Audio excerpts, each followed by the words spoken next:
it. Oh, yeah, hey. Yeah, we're live.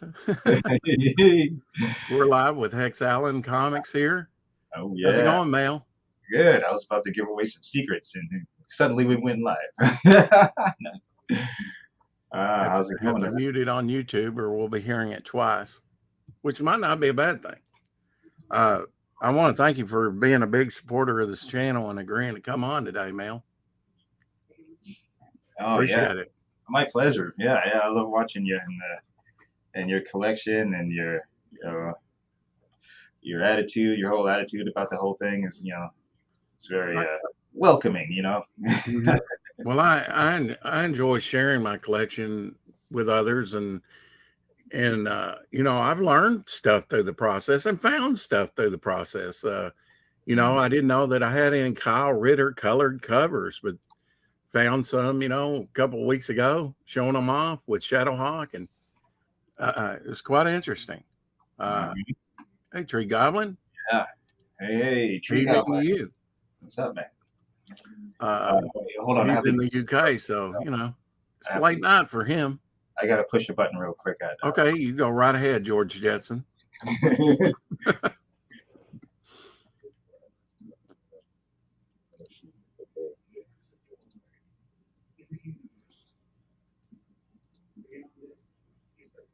Sorry about that.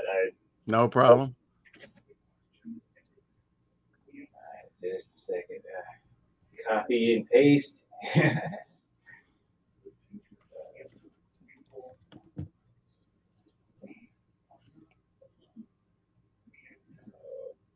Riveting television.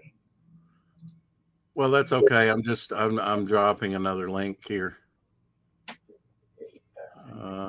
Trying to anyway. Yes, riveting. What do you think about that, Tree Goblin? It's riveting, isn't it? Suspenseful. And if I'm a frog, it would be riveting. Exactly. All right.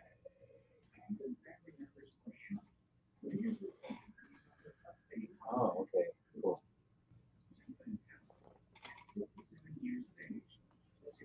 I see pet beds. Do you have a pet? Yeah, I got a Morkie. Okay. My little gremlin back there in the bed. You see her in the bed. Hell, Shadowhawk, I just sent you a link on Instagram if you want to join us. You don't have to. But yeah, come in and talk to HexAllen if you want. HexAllen.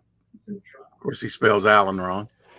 I always give him that because I spell it A-L-A-N in my middle name. But no, I mean, I've met more A-L-E-Ns than I have the other. Yes. And you have met more aliens. Dillard's wrong again. Morning. Hey, Dillard. Good to see you, Dillard. What's up? Now, you got a YouTube channel. What kind of content do you put up, Mel? Well, mostly. And is it with your shirt on or off? In the summers, it's something like this, with a top. I got my swimmer's body. I try to maintain the swimmer's body. Oh, you like to swim? Do you still swim? No, I don't go near water. Oh, okay. No, but well, you do have that swimming physique. You could have just lied to me, and I would have believed you. I don't know. I nothing really. Yeah. I don't know. I just physical exercise does the body a little bit of good. The Bible says, just a little bit. The lemonade and cayenne pepper concoction every morning. Oh yeah, that blows you out real good. I bet. Yeah. Well, I worked with the homeless shelters for let's see, I guess about 3 years, 3 different ones, and I had a client there, had a person come in, and he lived outside. That was his choice, by the railroad tracks. And but during the winter, when it gets like down below in the single digits or even below that, which it doesn't get that often down here, but it does, you know, in the single digits, sometimes 9, 10, you know, below. Yeah, pulling up. He said what he does is he takes cracked pepper from like Pizza Inn, Pizza Hut, something like that. You know, the cracked pepper you put on your pizza. You put that in your socks, and he said you'll come out of your clothing because you'll just be sweating, you know, in sub-zero weather. That's the way. That was a trick that he used. You being homeless, you know, having a tent maybe, but surviving the weather. Just put that pepper in your socks, and your feet absorb it. And he said, "Man, you'll be sweating. You'll be coming out of those clothes. You'll be near naked in the snow." That's kind of neat, survivalistic thing. That sounds like a long old survival technique. Yeah. Yeah, I would have never thought of that, but I guess that chili, and I know your feet absorb a lot, you know, you absorb a lot through your skin. So. The heat from the human body escapes through the top of the head and the bottom of the feet. Yeah. Now, I want to talk about your channel before we get into your Nephilim Squadron here. Oh, yeah, I mostly do just draw streams and hang out. Well, I had a regular sort of interview stream that I have to get back to once I get my chapter 1 start fulfilling. But there's just too much going on right now, and with you know, my work and day job work, and you know, as try as I might, you know, I'd love to do this full time, but you know, that catch-22. You know, I don't have the time to put it into like being on YouTube all the time to make my campaigns more successful, but you know, then I get thrown more responsibility and work you know, tasks at work, and then, you know, freaking don't have time for to finish what I need to finish in the time I promised. So, but yeah, it's getting there. Chapter 1 is getting there, and then on the YouTube channel I do some gaming too. I'll go back to that. What do you like to play? Well, for a while I was playing Fallout 76. I love that Fallout, that universe, that post-apocalyptic universe that they created. And it's sort of like a retro 50s or 40s or 50s, but stuck in that, you know, aesthetic, but it's in the future. You know, I just dig that. And recently I've been thinking about getting back into Star Citizen, that huge crowdfunded you know, star faring and star fighting and exploring game or experience. It's more like an experience than a game, Star Citizen. And yeah, that's re-sparked my interest after seeing Bethesda's Starfield trailers. You know, the new Starfield game coming out, I guess, next year. But when I come back to doing my regular streams, the first game stream that I'm coming back with is I'll be testing out Zaid Studios Beckoned. You know, he's Zaid, Jeremy, and I forget who else is other guy. This name. Hey, Greg and General Piggy in here. Good to see you. Hey, Rozzy Lee. What's up, Greg? General Piggy. Boy, I'm alive, my devil. Yes. And I'm behind on the chat, so Mel, give me a second. Hex shirtless may seem like the answer right now, but please don't go down that road. That street only leads to dead end and cheap vodka and cheaper women. No. I agree. I mean, you were on Michael T's, wasn't it? Had your shirt off with it was a skin fest because I saw you and Wolverine with your shirts off. I was pretty neat. I was on Vic King's stream at the time, and I said, "Oh, Mel's got his shirt off. And he's like, well, why would I want to troll that? Why would I want to look at that? Well, it was hot, and I was woozy and it was late, I was about to Yeah. pass out anyway. Why Hey, I've done it. not? Wolverine led the charge, and I mean, nobody can say that I didn't, at least follow a little bit. I've done it, 3 or 4 times, Oh yeah. briefly. Hey, it's nothing sexual. No. It's just freeing. Yes, freeing. I mean, that's the way God intended, right? So you do gaming and you work on your work. That's primarily what you do, right? You do your digital art, your coloring, your layouts, different things on there. Yeah. I've been planning for a long time to have more pop culture related content. Right. I have a stack of publications ready to go, and actually I made a couple of test videos of a feature that I'm calling Member Buried, and it's an examination of publications or comics uh, that are kind of lost to the memory hole, or that not many people know about. Not necessarily classics, but just kind of weird stuff. But again, it's like finding time to do that, right? I mean, filmmakers take a lot of time to do videos like we do on YouTube. I mean, maybe even a little bit more, I'm sure. But there's prep involved and whatnot. Yeah. Huh? There's prep and there's an investment involved. I mean, you've got a mic, you've got a camera. You might have 2 cameras. Do you have a 2 camera setup where you downward, or how do you do that?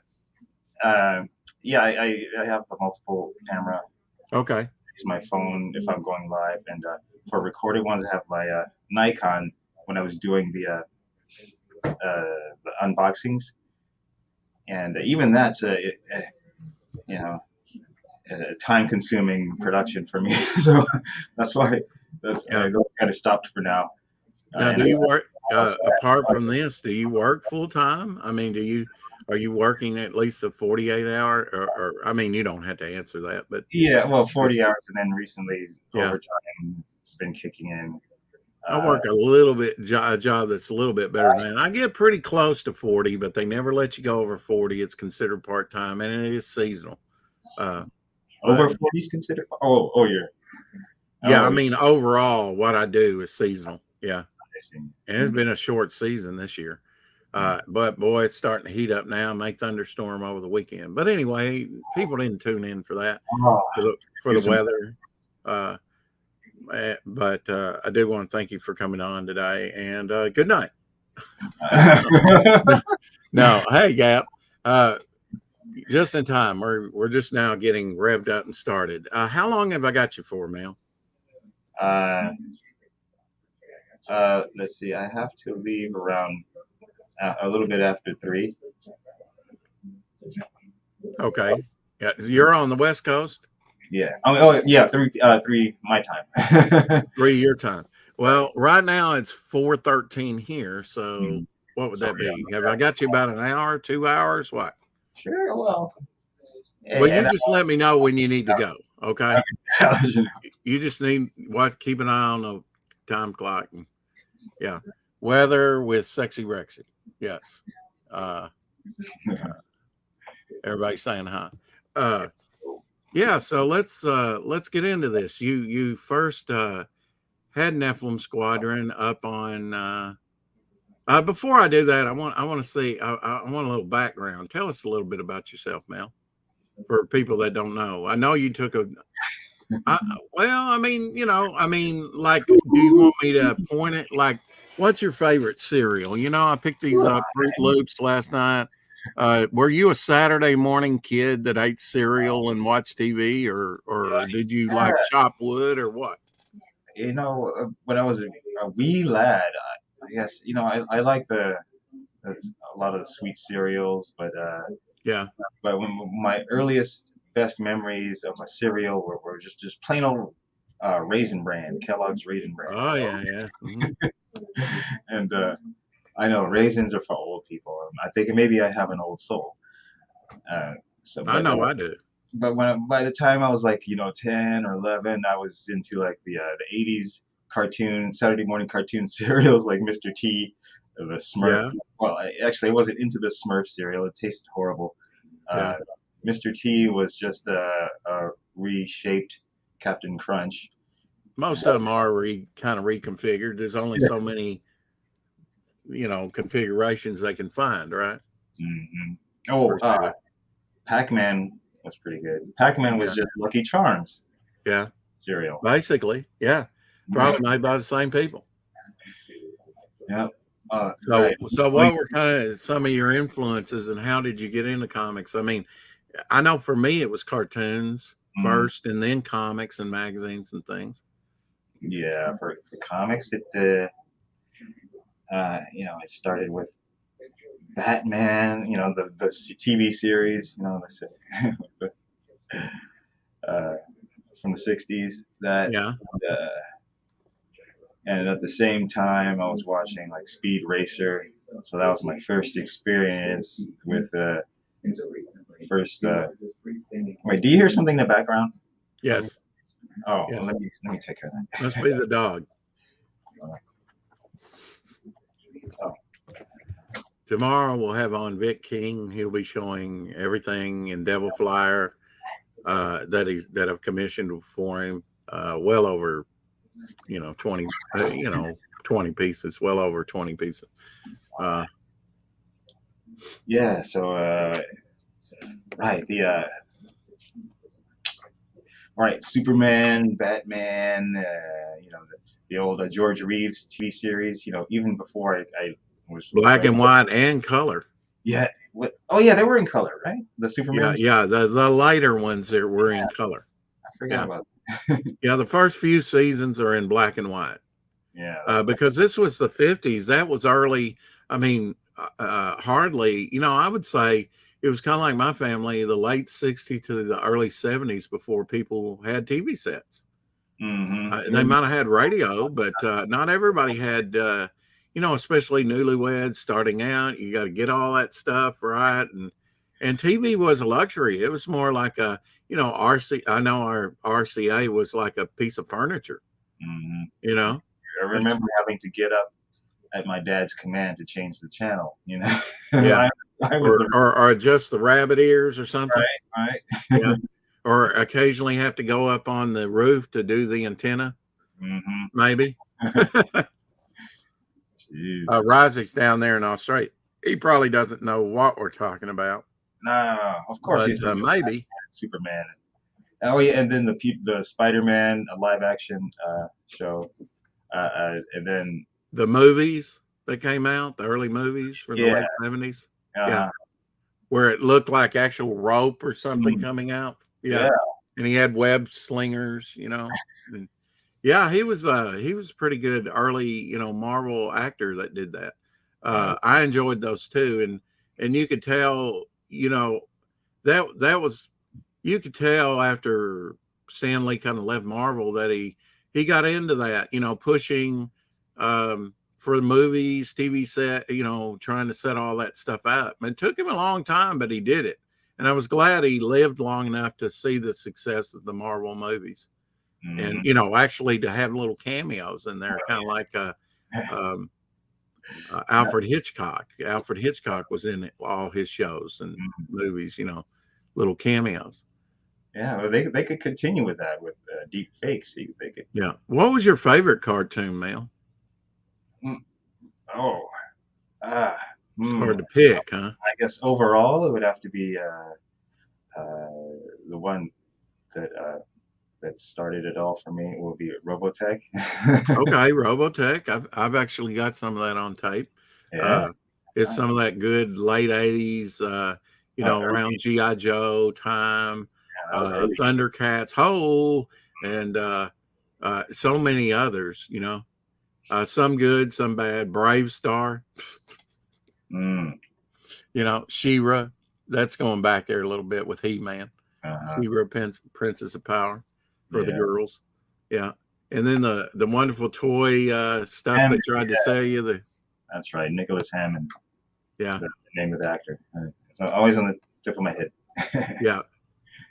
So that kind of inspired you, to get into comics. What kind of got? I mean, Well, and, that and is Nephilim the first volume? Is that the first comic you've churned out and finally completed?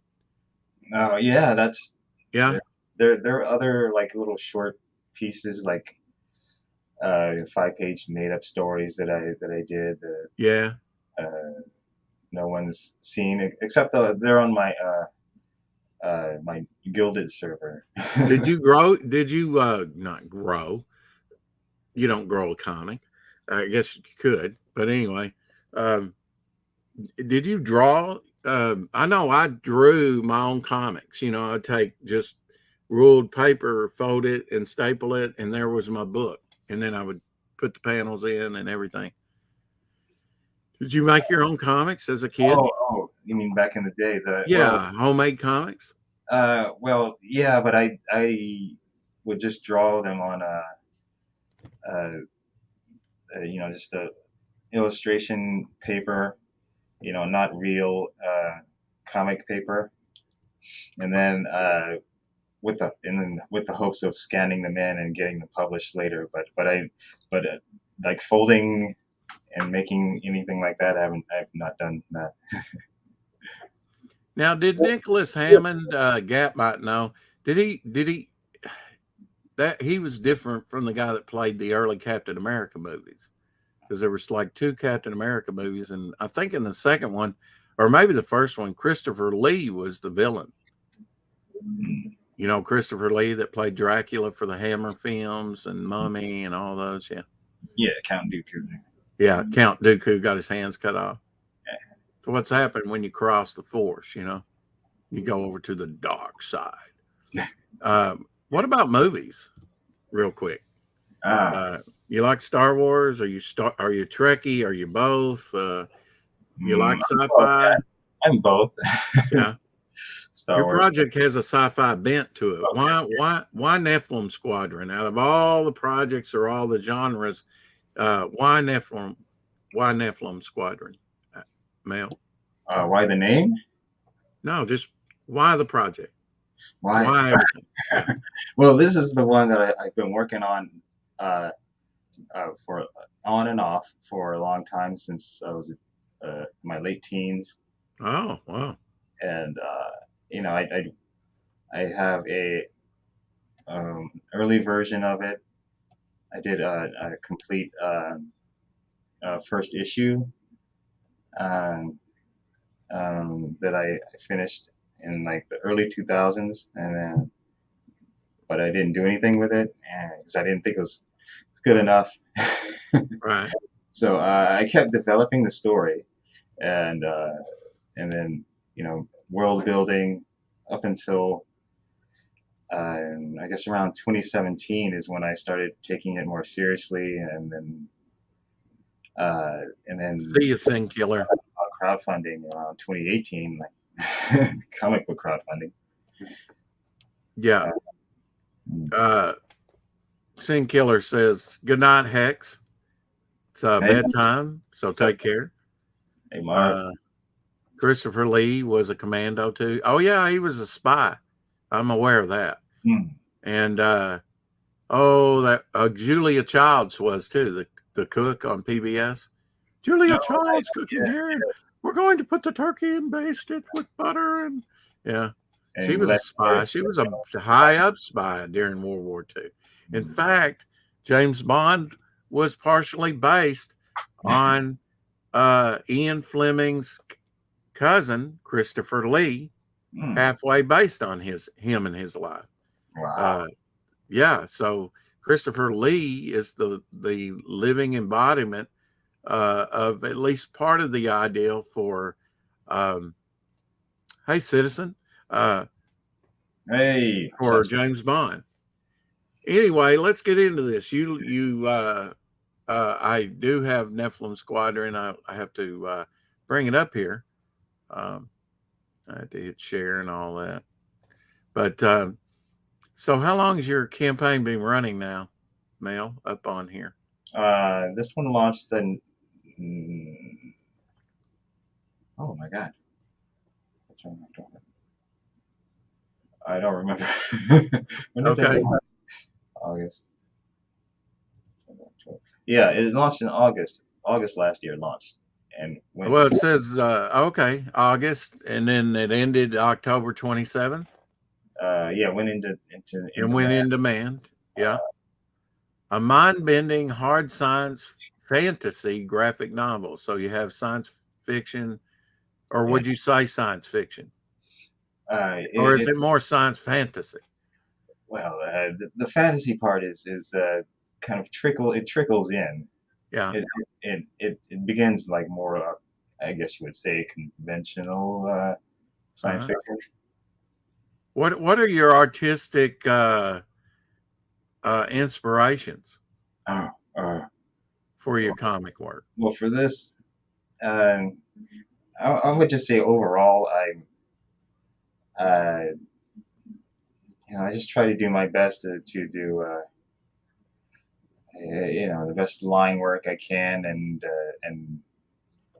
composition, and Uh-huh. you know, anatomy, perspective. But as far as people are, historically, as far Yeah. as people are concerned, my biggest artistic influence will be, I'd say, Matt Wagner, uh, Steve Rude, um, Mobius, Yeah. and uh, and even though this book is like, I say it's inspired by manga, it's not really manga. It's Right.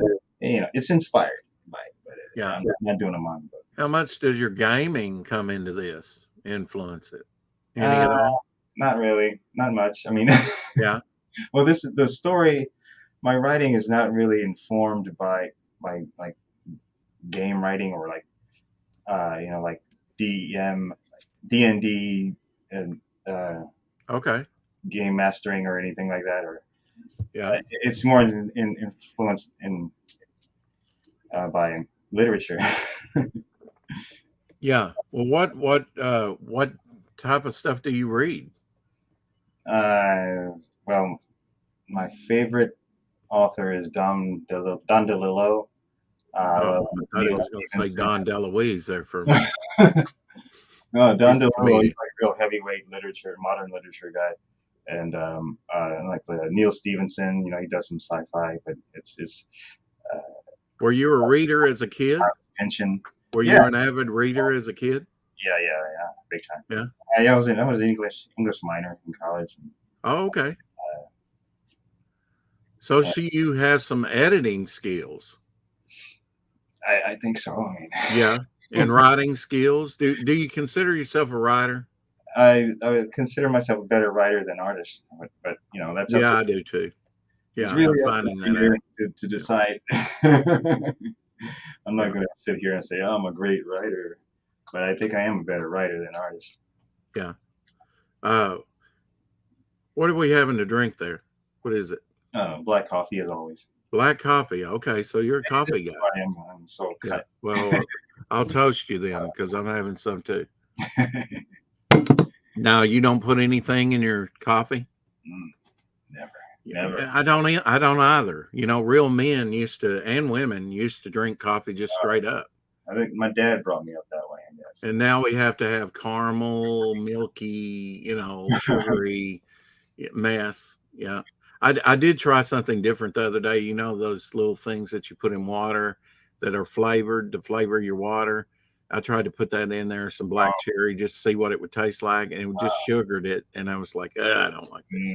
See, I make my own juice. Yeah. Like, I just Have you juice. got a juicer?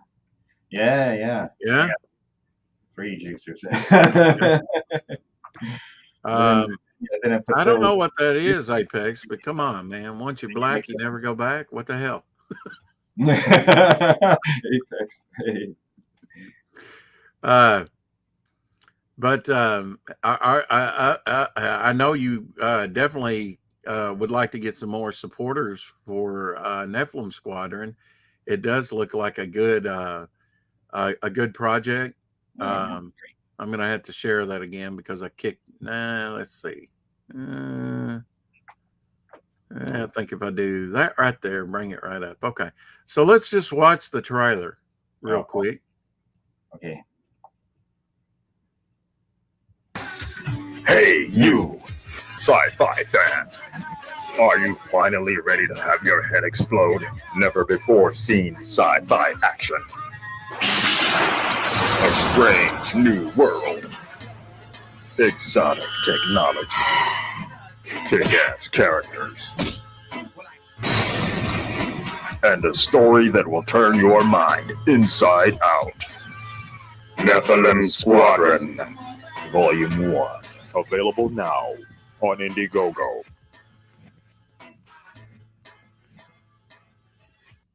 Now, who did your voice for that, Mel? Whoops. What? Who did your voice for that? Was that you? Yeah, that was me. You did all that?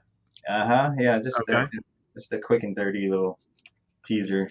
Apex says kick-ass trailer. Oh. Lorenzo says, my people say once you go sleeve stack, you never go back. Yeah, but doesn't that little pointy sort of spirally tail get in the way? Just asking. Once you go, Did you watch Land of the Lost? You're Yeah. younger, Oh, but did you see it on replay? No, I watched it. It was in the early '70s now, right? Yeah, kind of the mid 70s. Yeah. I watched In the that. land of the lost. And I watched the Dr. Shrinker and Yeah. the Bugaboos. The bug. Oh, yeah. You knew some of those Filmation. Yeah. And, HR Puffin stuff. oh, yeah. HR Puffin stuff. Yep. In fact, I've got an HR Puffin stuff pin here somewhere. Yeah. So you were talking about cartoons in, earlier time, and now you're going back to the 70s. Did you see things on replay or do you go back to the 70s? I was born in '72, so I was like, okay. So your formative years were in the 70s, seeing some of that stuff. Yeah, I'm a '70s and '80s kid. I'm not. Did you see Star Wars when it came out, or were you too young? I saw it in the summer of '77. I was 5 years old. I have a memory. Yeah, right. Go as far back as like 3 years old. So yeah, I do. I remember seeing Jaws in the theater. That's why I'm so screwed up. I didn't go see that. Did you see Close Encounters? Yeah, I saw everything in the theater, and I remember like when I was like 10 years old or maybe 8 years old, my older sisters would take me to zombie movies and all kinds of crazy stuff and like demonic movies and then that's when I later I found out in I guess my 30s when Tarantino was talking about grindhouse and I was like and he was giving examples and I was like I've seen these movies I've seen grindhouse movies when I was like 8 years old but I didn't know that there was no term for it then. Yeah, I mean, Texas Chainsaw Massacre was the one that I saw as a kid that scarred me. When I was 13, we snuck in, supposed to go watch a Disney movie with my cousin. He goes, hey, let's sneak into this one. Scared the living hell out of me. I still think it's one of those that doesn't show it, but your mind fills it in and anticipates what's going on. And it just, to a 13-year-old, it was like, whoa. I got to take care of something real quick. Okay. Night of the Living Dead. Yeah, that's another one, Apex. Caught Land of the Lost in reruns as it debuted before I hatched. Yeah. Not me, Lorenzo. I was there when it originally showed on TV. I enjoyed it. Loved it. After a while, if you've seen an episode, then you try and find something different unless you just really, really are into it. Love the dinosaurs. Wish there was more and more and more. A kid wants more and more and more. Newer episodes and stuff, but they reach a certain time in the season where they start rerunning the most popular watched initially, episodes again. And, get your cereal out, get my comics out. I've got a picture of me laying with my shirt off, lazy Saturday right in front of the TV. Now, I was past 10 years old, I know, probably in my early teens, with my comic pens all sprawled out on the carpet and my homemade book that I was working on. Made it up to about 7 issues to one. And here's Mel. Now you're going earbudless. You're muted, you know. Mute man. Oh, he does have earbuds or something. Worst interview ever.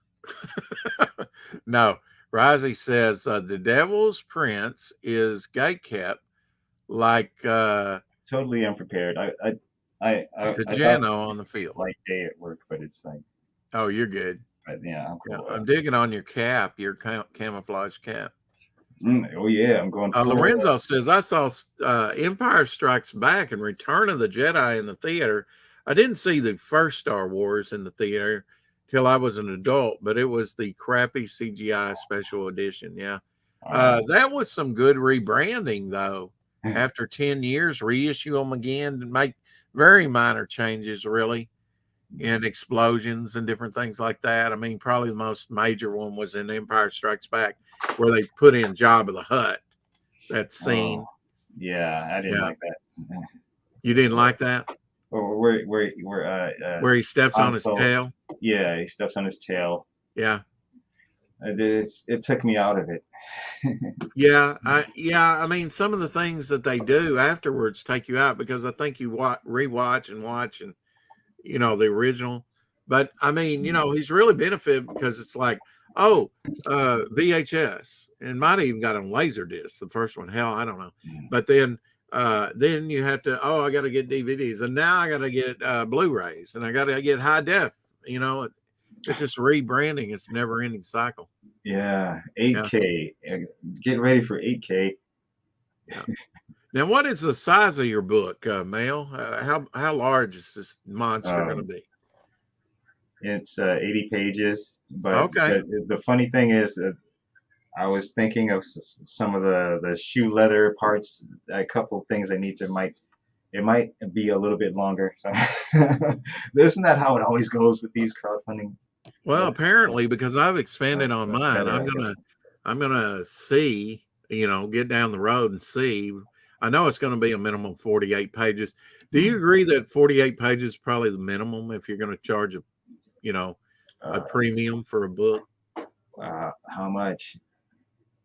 Or like 20, 25 bucks. Yeah, at 25 bucks, 48 pages. That's the norm, I think.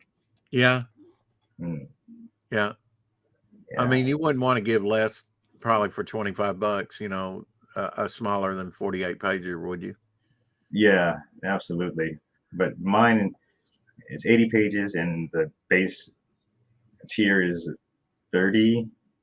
But that's because I'm the artist, and you know I don't have to pay an artist or anyone else for now. Yeah. Now, do you, let's say you do fairly, you know, well, you know, on this campaign or your next one or whatever, you know, you're hitting your stride. Would you consider hiring out, you know, Yes, people help. and whatnot? Yeah. Speed up the process and help. In fact, I don't know, when we get to a point where of the color version, I might have to remaster the lettering. It depends on what people think of the lettering of Chapter 1, the black and white version. Now a lot of people say this. You see examples there on the campaign page. Apex says you can have 28 pages and a sexy centerfold and charge $25. That might be correct. Yeah, people do. Yeah. But, now, a lot of people say that Star Wars is not really sci-fi. It is sci-fi fantasy. Oh, who? What? Star Wars. Star Wars is not like science fiction per se, but it's more sci-fi fantasy. What do you think about that? I think the Metachlorians, they kind of forced it into sci-fi now. Yeah, I guess so. But then again, if you take into consideration the witches I forget that in the Clone Wars series they had those witches. That's mystical, right? And their powers work, and I don't think they had anything to do with midichlorians. Yeah. I think would So, I don't you know. say that because you've been a man of faith and whatnot in your lifetime and studied, Absolutely. I think I caught you recently talking about you studied different things. A man searching for truth in many different areas in your life. Yeah. Um, were you ever military or No, no, but no? my Yeah. all the men in my life were, my Oh yeah. Got a lot my of dad was a military in your family. yeah, my Yeah. dad was a Marine. He fought in Korea as a Marine.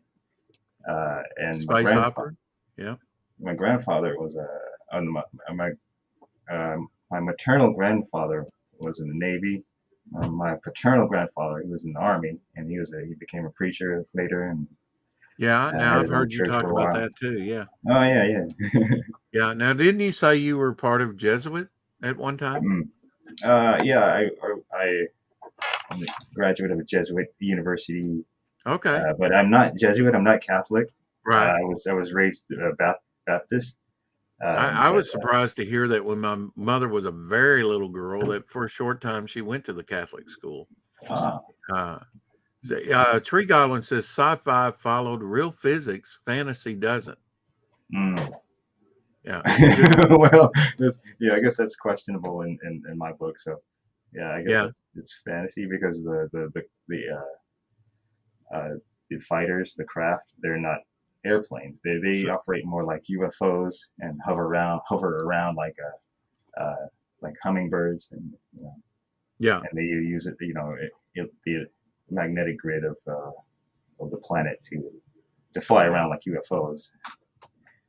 And so yeah, that's Well, what fantastical. is your thinking on alien life and UFOs? Oh, the reality is I don't know, but I've had some experiences that you know Yeah. make me that's why I guess that's why this is my kind of lifelong interest and pursuit and the curiosity, and because of past experiences, paranormal you could call them. Yeah. Well, I mean, it kind of makes you question, doesn't it? Life makes you question. Mm. What's the most important thing you've learned in your life, Apex? Apex. Or not Apex, but I'm like, Hex. yeah, Apex was Hex. the word. Yeah, okay. Let's Let's find out. clip that. Clip that. Sorry. We do kind of look alike. Yeah, well, I mean, brothers from another Hey, mother. Apex Yeah. Comics here. I guess I still had that comment from Apex on my mind about if you Oh. go black, you never go back. I'm like, what the hell? If you go green, you'll always be clean. There you go. That's And it's not that's easy being Lorenzo's. green. Hex and I changed identity. I've seen that in movies. Yeah. What's the most important thing you've learned in life? Hmm. Phew. I ask hard questions, brother. Yeah. Oh, You know, man. it's unfair of me, but I still do it. Sure. I guess the most important thing for me is to learn. I learned that there's always a rainbow at the end of wait June is over. No, there's Yeah. always a bright light at the end of the tunnel. Oh, a cloud with silver lining. Yes. Yeah. So you're an optimist? Yeah. Yeah. I have an Yeah. You optimistic view enjoy about life? the future. Yeah. I don't have the post-apocalyptic, even though I love the Fallout game series. Some people do. Yeah. I don't have that view, worldview. So you don't believe in that we're going to have a zombie apocalypse? No, but that's not to say that there might not be a minor nuclear exchange. But Oh, wow. but in the Okay. long run, I think humanity might come out the better of it and rebuild to the Star Trek future that we hope to see one day. Oh, and your question, I think I wanted to. Oh, you never asked that question. Okay, well, No. what question did you think I was going to ask? Go ahead. Oh yeah, you said Star Trek or Star Wars or both, and Right. yeah, but like most people, you're asking like, they ask you which one, if you had to choose, Star Trek, I don't Star ask that. Wars. Yeah. My answer would be Lex. Oh, you like Lex? That I really? love Lex. Where they had the dragonfly? I love like Oh yeah, a lot of people biological, don't know about that, but it's uh, kind of a cult yep, classic, I would think. and Or my if it's not, it's going to be. and Yeah. I love Babylon 5 too. Oh yeah, That yeah, yeah. that's eh, and Battlestar, the old I Battlestar kind of Galactica, think the fourth and the new one too. season.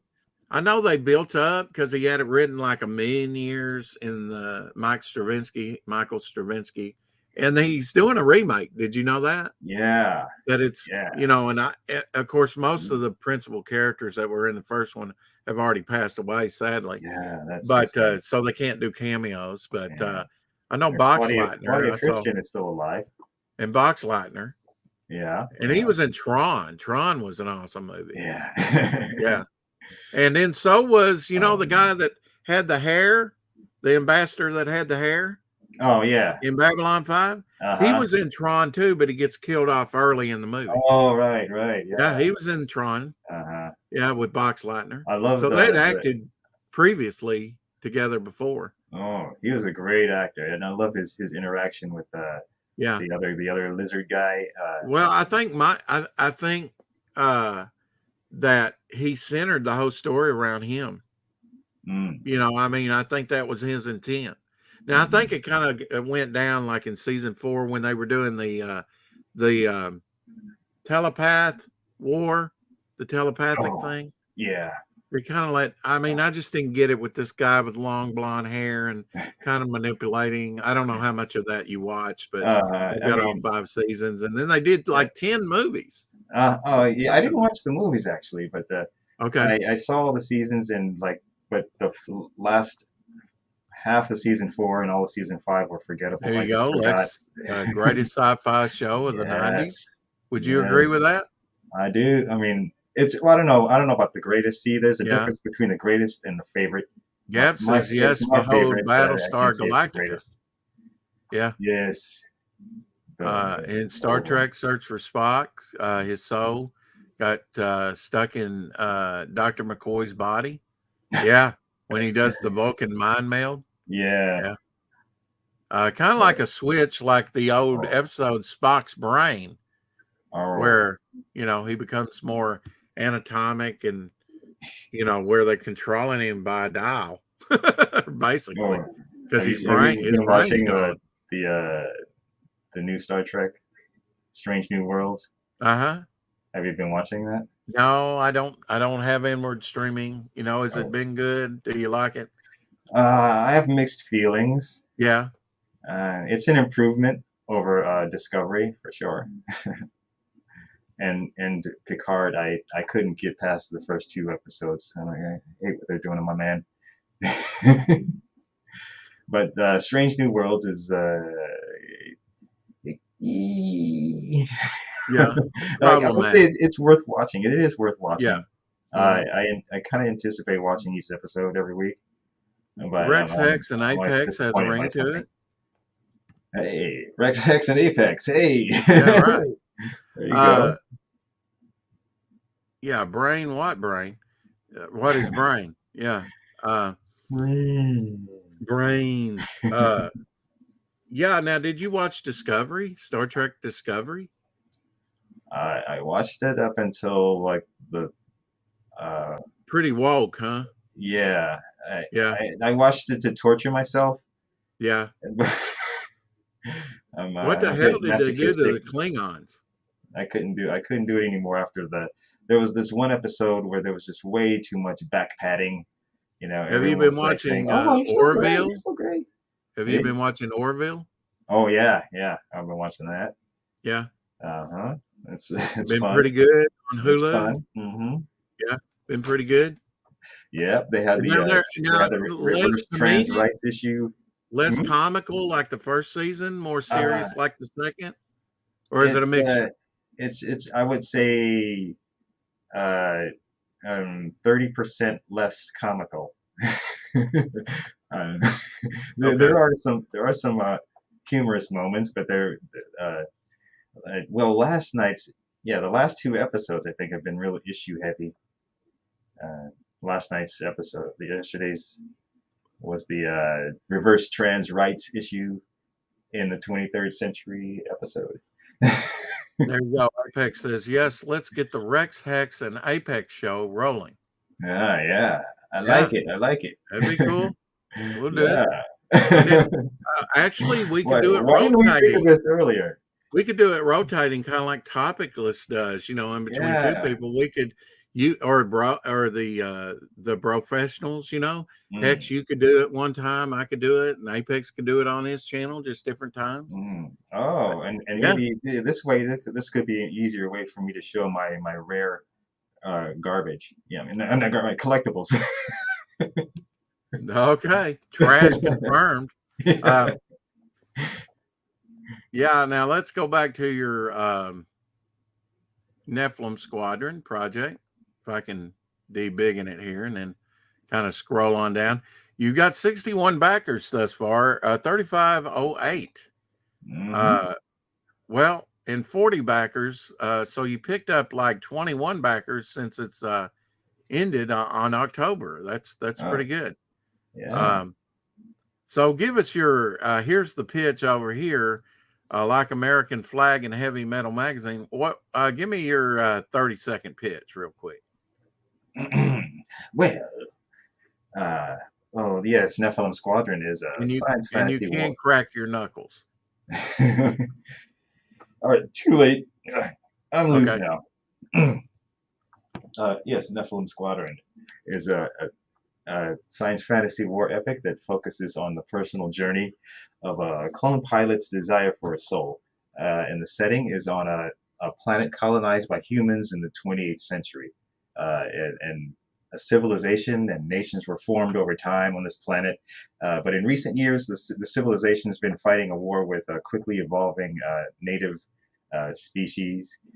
Uh, and following the war's escalation against these species, there's a third party that comes in, and they're called the Soul Interstellar Forces, and they're like the Star Trek Federation or Starfleet, and they're sent to find out why and how the humans have started a war with this strange species, and it appears that the former colonists have started or violated the Prime Directive, uh, but it goes deeper than that, and there are mysteries to be unraveled, and the three protagonists, Taru, Mecha, and Jason. They start off at the top of their game, but they quickly become affected by the scheming of the dictator on the planet, and yeah, so and a whole bunch of chaos ensues. So, but it's a rip roaring, fun adventure with a lot of heart and soul, basically. Oh, good. Well, we'll dive deep here and just kind of take a look at it. Apex says Apex After Dark. Stephen J. Let's see. Let me get my cursor out of the way. Super Sketchbooks Plus Super Surprise Auction. Oh, Okay. oh, that's the guy who was supposed to be on his Last week. last time. Yeah. Yeah. Yeah, I'll check that And out. I came in late, about 38 minutes late, and you were in there. Yeah. So I got to hear some of this then, but and hang out with you again then. You took a little hiatus from November, for about what, 6 months? What? No, it was No? more. January. Yeah, well, it was like 2.5 months. Okay, well, that's a long time to be off YouTube, isn't it? Oh, well, I guess. I mean, I'm not a YouTuber. But Okay. I know my campaign would do a lot better if I was on YouTube a whole lot more, Yeah. streaming and stuff. But it's I'm not like you young whippersnappers. It's exhausting. Well, I thank you for that. Because I think you're younger than I am. Yeah, I I mean, I know you're younger than I am. know. I was born in 65, so late Whoa! 65 now, but Wow! 65 nonetheless. I didn't know. I thought you were much younger than that. Oh, I'm going to clip that for sure and send it to Big King. Oh He yeah, was giving me you were hell the over one, that last night. Rex. You were the one who said 80's the new 30. Yeah. Hey, and disco's still not dead. I enjoyed dancing. If you enjoyed dancing, the disco era was awesome. Mm. And I generally like the music. I find myself, Hex, when as I'm driving around at night, if I do listen to music, usually the oldies that were long before even me. Now, some of that doo-wop, boo-bop, bebop stuff, I can't handle. Okay. But now some of it is better than the stuff that I've heard again and again and again and again, stuff that I heard in the 80s. And, some I could deal with, but some I've heard so much. It's like, I have several shows in my collection, but I don't have Beverly Hillbillies because I've seen it again and again and again. Now, eventually I might go back and get it because I haven't seen it in a very long time, or Get Smart is another one. Brilliant. I've got like maybe one season, the first season of it. Yeah, those Get Smart was just absolutely brilliant. Yeah. And Dragnet, Dragnet was a big one with me when during it was Nick at Night in the 90s. I would watch Dragnet on Nick at Night because I had no life. Oh, Dragnet, yeah. Had great. I mean, back then you had great opening catching themes. Dun dun dun. That's Get Smart, but I mean, dun dun dun dun. This is the city, Los Angeles, California. Yeah, great voiceover. Yeah, I dig disco beats. Yeah, yeah. ABBA just did a thing where they built like I guess maybe over in the UK, like this place to have the concert, and they did like a virtual concert like when they were younger to their music and stuff with lighting. Oh yeah, I heard about that. Yeah, and it was a big success, and I do think it'll kick off more concerts like it. I would love to go see that. I like to see ABBA. I mean, I've got their greatest hits. I mean, they're fluff to a lot of people, but if Dillard was in here right now, he'd be giving me hell. Dillard, he's giving you hell about ABBA. He would, I bet. Well, he probably doesn't even know who ABBA is. He's a big Tom Jones guy. Yeah. Yeah. Joan Collins movies called The Bitch. A lot of disco music in it. Oh wow. Okay. Now Joan Collins in The Bitch has a disco theme song. Yeah. Okay. I've not seen that one. Digging in the crates. Now, Joan Collins, she was in probably Harley and Ellison's in Star Trek's the fan favorite, when they go back to the 20s and is the love interest to Kirk and has to die. Mm-hmm. But she was also played in an episode of Space 1999. So she's got a sci-fi career, Mm-hmm. Mm-hmm. Oh, and she was in American History, not American History, American Horror Story. A couple seasons back. Yeah. Yeah. And of course, Dynasty growing up in the 80s and or 70s. Yeah. Yeah. What kind of music do you like, Gap? Not Gap. Shit. Mel, I'll get it straight here in a minute. I'm looking at the chat. What kind of music do you like? I like mostly indie rock, like classic rock, hip hop from all the way up until like the early 2000s. There was a time, by the time like the mid 2000s, hip hop sounds all samey to me. But pretty much the only music I don't like is Zydeco. Okay. Do you play any musical instruments at all? No, I tried to kazoo. learn guitar when I was 12. Okay. Lost interest. Yeah. But one day, it's just like always in the back of my head. One day I'm Next gonna learn Jimi Hendrix right here could have been. guitar. Just saying. Mm. Yeah. Ow! There we go. Yeah. Except you do it. I don't know. Did he play it with Oh, his my teeth? arthritis. Yeah, arthritis. No, we don't want that. We don't want that at all. No. Okay, so let me get this back up here. Choom, there we go. Nephilim Squadron. So let's look at your featured Pleagle variant. Okay, select. So tell us a little bit about this. That's Dan Pleagle that's doing Goblin Girl, correct? Yeah, that's Dan Plagle. Pleagle. Okay, Oh, wait. Pleagle. Wait. Hang on a second. Okay. Okay. Uh, The Milky Way feature. Dan Plagle is yeah. a great independent artist out there, and did that cover for me. He's known as Boob Dan online. Yeah. How long ago was that done for you? Last year, I think Okay. around probably maybe this time last year. So while he was working on Goblin Girl stuff, I guess. Yeah. Yeah. Got him early. That's always good, isn't it? Mm-hmm. Yeah. So actually you have collaborated already with Oh, other yeah. artists and set them Yeah. to work, haven't you?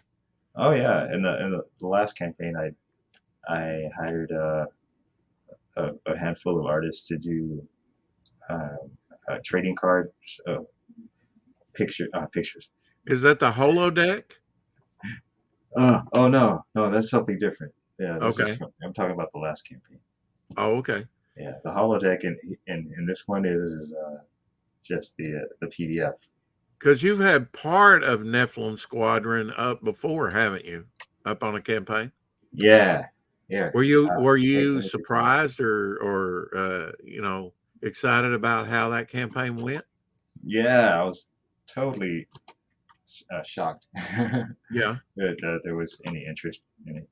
Tell us about the holodeck that's in this featured tier that it Yeah, mentioned. that's just the PDF of the 80-page Oh, okay. book. Yeah, And then you have a bookmark and a pen. holodeck, signifying that it's like a virtual.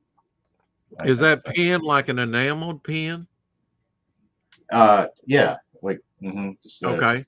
pen with a And pen. then you have a sticker. Did you design the sticker? Did I design that? Yeah. Yeah. That's. Did you? Yeah, that's from the Okay. the chapter 1 cover. The sticker and the bookmark. Yeah. Okay. Yeah. And then all stretch goal items come with that for $30. That's right. And then I guess about $10 domestic shipping in the U.S. It's been so long. You forgot? Okay. And then you can get the PDF for $15, of course. And the first contact. Tell us about the first contact. Oh yeah, those are sketch cards of Nephilim Squadron characters. Okay. In black and white, so I don't have to do so much work. And yeah, that'll be sent in like plastic card holder. Yeah, almost like a top loader, like my Cyber Frog came in. Yeah. Cool. Yeah, I wasn't expecting that. Okay, I'll bring it back up here. Let's see. Boom. I like the helmets. Did you watch Battle of the Planets? Oh yeah, sure did. Yeah. Yeah. Is that one of your favorites? Your cartoon favorites? Well, I really mostly like the helmet, but yeah, the story I didn't really care for. Your insignia on the side of the helmet reminds me of like Battlestar Galactica insignias. Stuff really? like that. Uh-oh, I hope I didn't rip it off. Oh no. I mean, you have like a little winged bird or something, right? Oh, I have to look at it again. Oh, okay. Yeah. Well, see what that is supposed to be an angel, like head first. Okay. The black part of like wings, swept backwards, and then the and then the feet are the one part at the top, and then the head has a halo around it, Yeah. and it's like reaching down, like it's Yeah. falling to the ground like a fallen angel. But if you look at it another way, it looks like a phoenix rising also. Who did your Mycross variant? Yeah, that's me again. Okay. Yeah. So you have a lot of manga in your collection? I had more than I do now, Okay. but I have a few books and the issues uh, of like Area 88. This book called Area 88, Go So 13. So Oh are wait, those hold on the a second. two Sorry. covers? You have two covers or you have three on this Oh, campaign? 3. Yeah, that's the standard one. Okay, here's the standard one, and then you have the Mycross, and then you have the Dan Pleagle here. Yep. Correct? Okay. I have to ask you about the name Nephilim. Now Nephilim's out of the Bible, correct? Yeah. Yeah. And the Nephilim were like fallen angels that bred with human women. Is that? Well, am I they were kinda- they were the offspring of the fallen angels. Okay. Okay.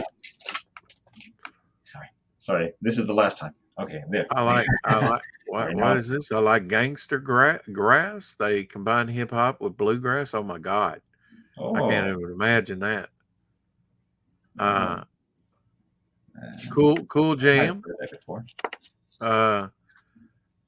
Apex Well, says I'm more of a drummer. I tried keyboards, but I couldn't remember the notes. I made good sound effects with creative notes. If I played a musical instrument, it would probably be a synthesizer. I do like what you can do with a synthesizer. Hex, do you ever pop on Finatra's show to shield? I was on there one time, but that time is it's a killer. Yeah, You early know? in the morning. Yeah, when Yeah, he's about to go on, and I'm about to go to bed. yeah, But I managed to get on there one time. yeah. That was a good Yeah, song. Now I'm about 6 minutes behind on that the was really start fun. listening to catch up. Oh, okay.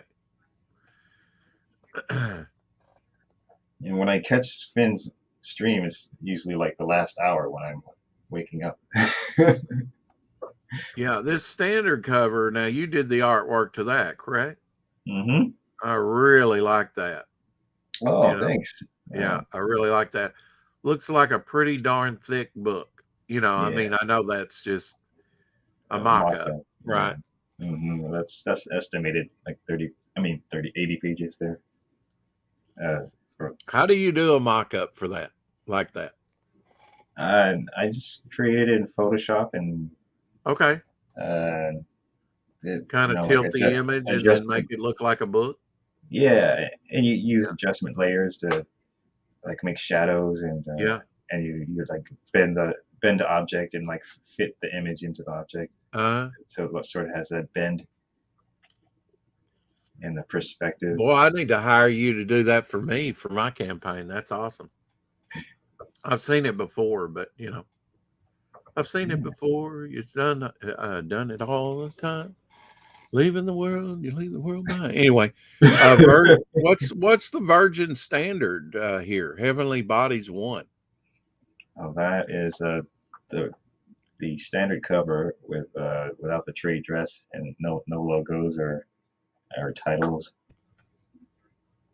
And, Okay. so the Heavenly Body series is just the version cover of there's 1 is the standard, and 2 is the Macross one, and 3 is Dan Plagle's version cover. Okay. Without the logo, so that you Yeah. can just appreciate the artwork. Yep. Yep. And then we have the Microcross sketch card, Galactic. Yeah. That's it. That's that's just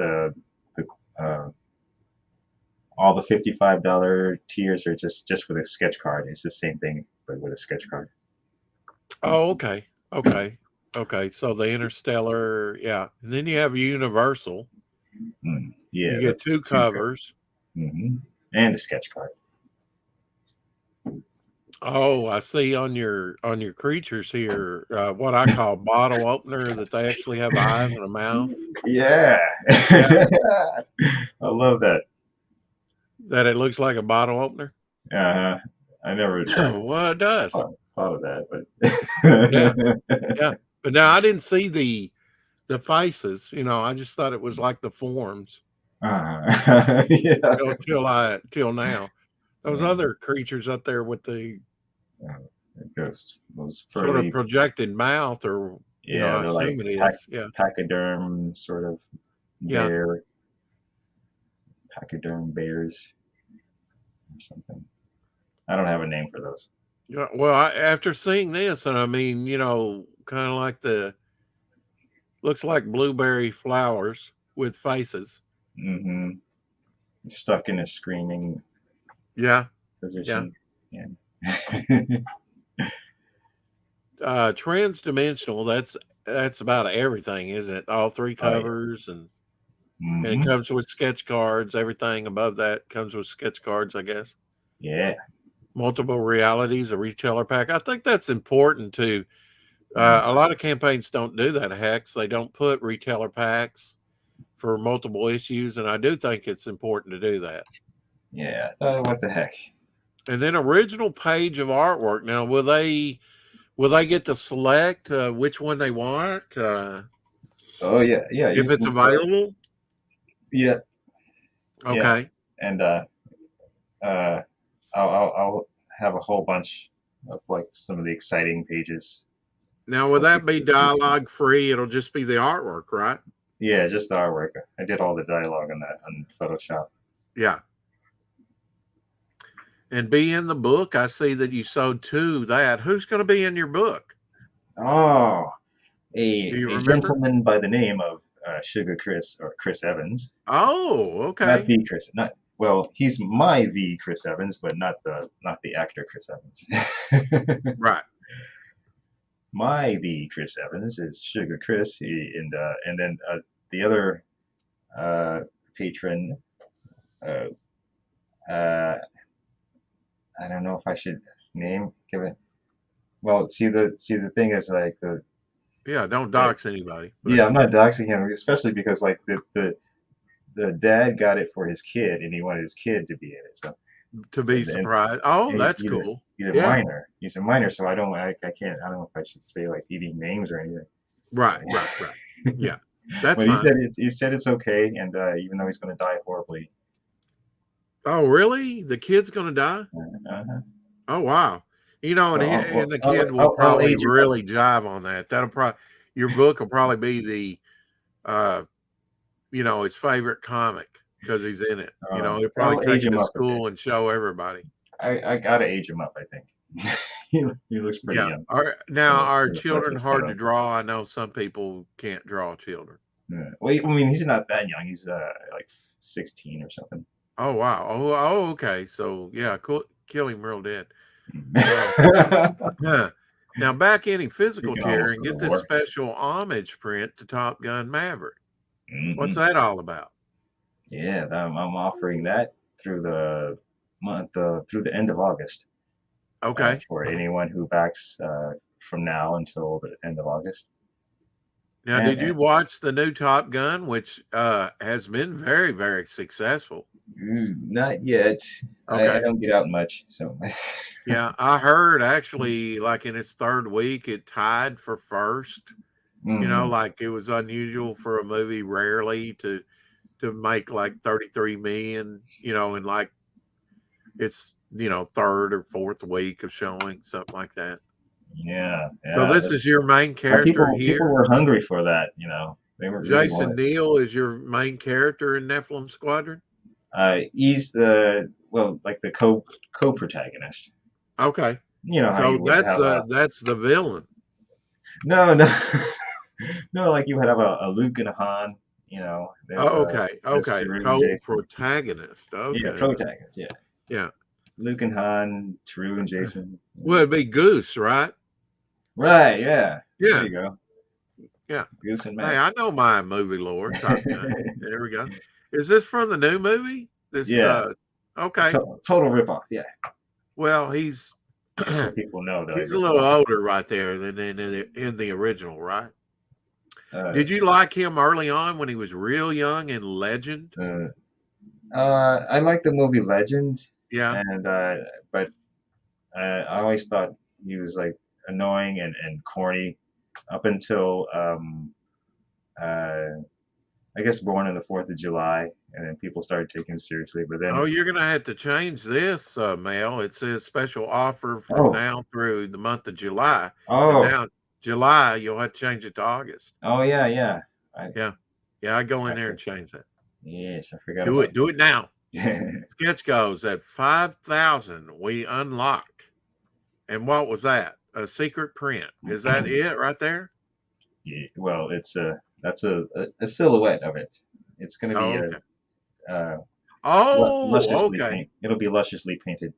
Lusciously. Good word. And then here's the patches, 8,000 squadron patches. Yeah. Yeah, Now there's 3, right? Or 4? four, Oh, 4. four. Okay. Hmm. And this is tell us the flying snake. Quetzalcoatl. Yeah, from Aztecian lore. Right. Yeah. These are all flying what? Mythological flying And this creatures is from or flying Hindu, machines. correct? Yeah, that's from India. Legends. Okay. And then how about Flying the machine. top one here? Uh, The oh, angel? Is that the yeah, angel? yeah, the Okay. Is that a flying. fallen angel? Yeah, you see the Okay. halo, And the then what yellow. about this bottom one here? That's Lung Ta. That's the wind horse in uh, Tibetan Buddhism. The wind horse? Yeah, WIND? right. Wind. Yeah, So WIND. is it like he passes gas or what? Yeah, Oh, okay. don't. Just asking. And then Yeah, what's this don't be toxic behind him. cringe stuff at the bottom? That's my interview show where I Oh, interview okay. people who want to share their wares, uh, and then but so I've been just so busy. Yeah. Uh, Are your commissions YouTube is just like closed right I've had to now? sacrifice YouTube, but it's like been that's the worst thing I could do really is to sacrifice YouTube. YouTube. Yeah. Yeah, it really is. I mean, YouTube's important, I think, to Yeah, really, I'll be back. I'm coming back. I'm yeah. working on stuff. Can we leave at 6:30? Yeah. Yeah. Now, will they, on these sketch cards, will they get to pick who they want on there? Or? Oh, sure. Okay. Unless they don't want to pick. Yeah. Now, is this a robot on the end? Is that what that is? Or is that an alien? Oh, that's one of the El Savali alien creatures. Okay. So who is the protagonist in this book? Who is the villain? Oh, the antagonist that's the dictator Seton Kokar. Now, okay. So now this is cool. I've not seen this on a campaign, I don't think. Inspirations and influences. And Well, I kind of copied from Global Frequency and their book Maverick. Yeah. They had their influences. Okay, so I mean, even some of the books you've read, mythology, yeah, like that. Now this is like a bio page. What's this all about? Where is this featured? Will this be in the book? I'm not sure. Or is that just kind of explaining to people who the characters are on the campaign? That's just to pad out the campaign page. Yeah, well, that's pretty neat. I mean, that's not padding. That's you really, because you don't have to get it in the book and people can read about the characters. That is really neat. Yeah, that's really neat. Oh, thank you. And then here on the aliens, you get to know. Yeah, I love this. Oh man, you went all out on it. Now, did you design your ships, your spaceships? Yeah, that's like the third iteration of the fighter. I call it the GLAV, which stands for a grid-line aerial vehicle. So if I missed it earlier, how long? I mean, for years and years, decades, you've been working on this. Well, not the whole time. Right. It would be like I work on it for a couple of years, and then I'd stop for like 5 years, and then maybe. Yeah. What was it? Was it crowdfunding that really kind of distilled it for you? Yeah, it to kind of kicked me finally in. put all Kicked these me into ideas gear. together? Well, it really just kicked me into gear to get it done, you know, and So to they're in the 28th not century. wait anymore. They're way out there in the future, the 28th century. Yeah, Yeah. 2778 is when it starts. Yeah. Yeah. Are we going to see some technical innovations in this? Is it just going to be like an alien war? What's going on? Oh, yeah, there's a lot of exotic technology in it. Yeah, and a lot of exotic wildlife, apparently. Yeah. And Yeah. then there are three types of humanity in this universe. They're like natural born humans, and there are clones, which I call Taquin, and there are androids or synths, you know, or skin Uh-huh. jobs or what have you, Yeah. and they're called manis. And well, the proper term is mankin because they're so close to human. Right. They're like kin to human, so they're called mankin. Or in uh, slang term for them is manis. But also, there's the concept of AI is outdated in this universe, and it's been replaced with the concept of GI, which is genuine intelligence, and that's why the mankin or manis are treated as part of the human race. So there's really three categories of humanity in this world. Hell, Doc, good to see you in here. Doug Blaylock. Gonna do my rounds. Bye, Oh shoot. Apex. We'll see you later. See you guys. See you later, citizen. Wait, hold on. Let me check the private chat.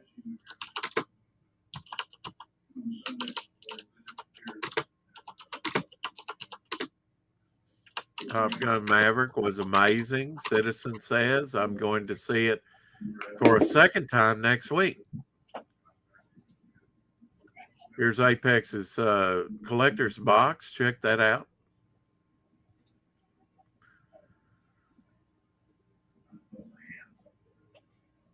Doc Blaylock says, Hex.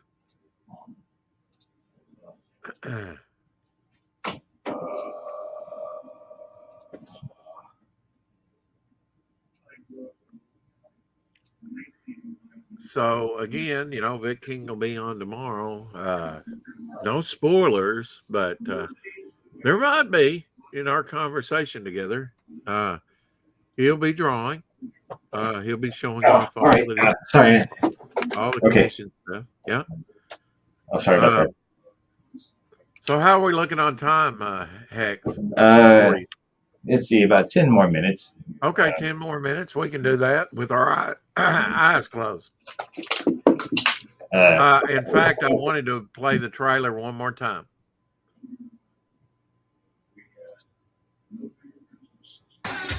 Hey, you, sci-fi fan. Are you finally ready to have your head explode? Never before seen sci-fi action. A strange new world. Exotic technology. Kick-ass characters. And a story that will turn your mind inside out.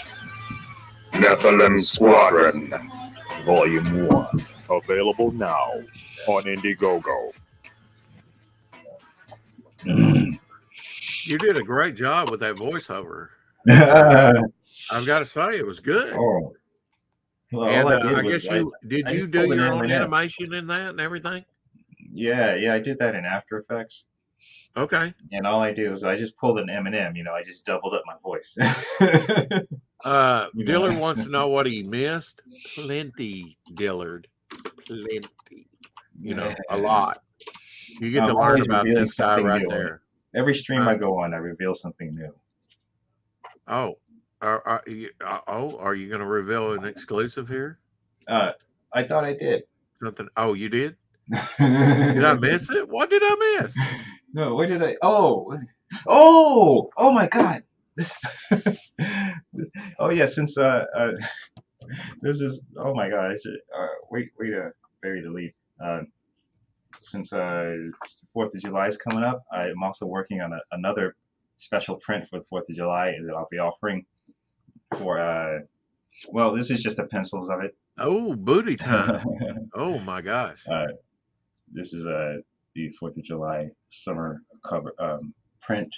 What are they riding? They're like hover bikes, but I'm not finished drawing the bikes Okay, yet. so It's not is finished yet. this related to the campaign? Yeah. This is going to Okay. be like a full color print that I'm offering for the rest of the summer for backers. Awesome. It's called Command and Conquer. So I mean, not that Command was and was leading into my Command and next Control. question. Are you going to be adding to the campaign? Ah, yes, yeah. Yeah. I'm going to call this print Command and Control. Oh, Because good. this is Yeah. Admiral Tracy Doggett. She's Ooh. like the top dog in command of the Soul Interstellar Forces in this fight. And this is Sigma Sullivan. She's the what I call the apex admin of Soul Interstellar Media. So and she controls like all the media and information. So it's command and control. Dillard's citizen says nice, thumbs up, fire. And Dillard says, as a Mexican man, I only like women who are built like refrigerators. 0 to 10 with no pay. Yeah. Oh, of course, Dillard. That's because you've got the strength of 3 men, and your woman has to handle. She has to be built like a fridge. Yeah. Yeah, you want to heat up, you don't want to cool off. Well, yeah, you want things to heat up, right? Yeah, it's summer. Yeah, it's summer. I mean, Well, I gotta go. I have responsibilities calling me. No vacation for you, is there? No. No. Yeah. Well, I want to thank you again for coming on and sharing with us. I think we covered it pretty good and blathered on about a bunch of other stuff. Not really. No, we could have gone on. We could really, really go on. But are you gonna keep streaming after I leave? A little bit, yeah. All right. Well, I'll watch you, but I'll be driving, and if I can, maybe I can jump on while I'm driving. Okay. Good deal. Well, all right. Thank you, chat. Hail, appreciate guys. it. Hail, chat. Yeah. And yeah, it was fun. Thanks for having me on. And yeah, I just want to next time really just hang and show off my crap too.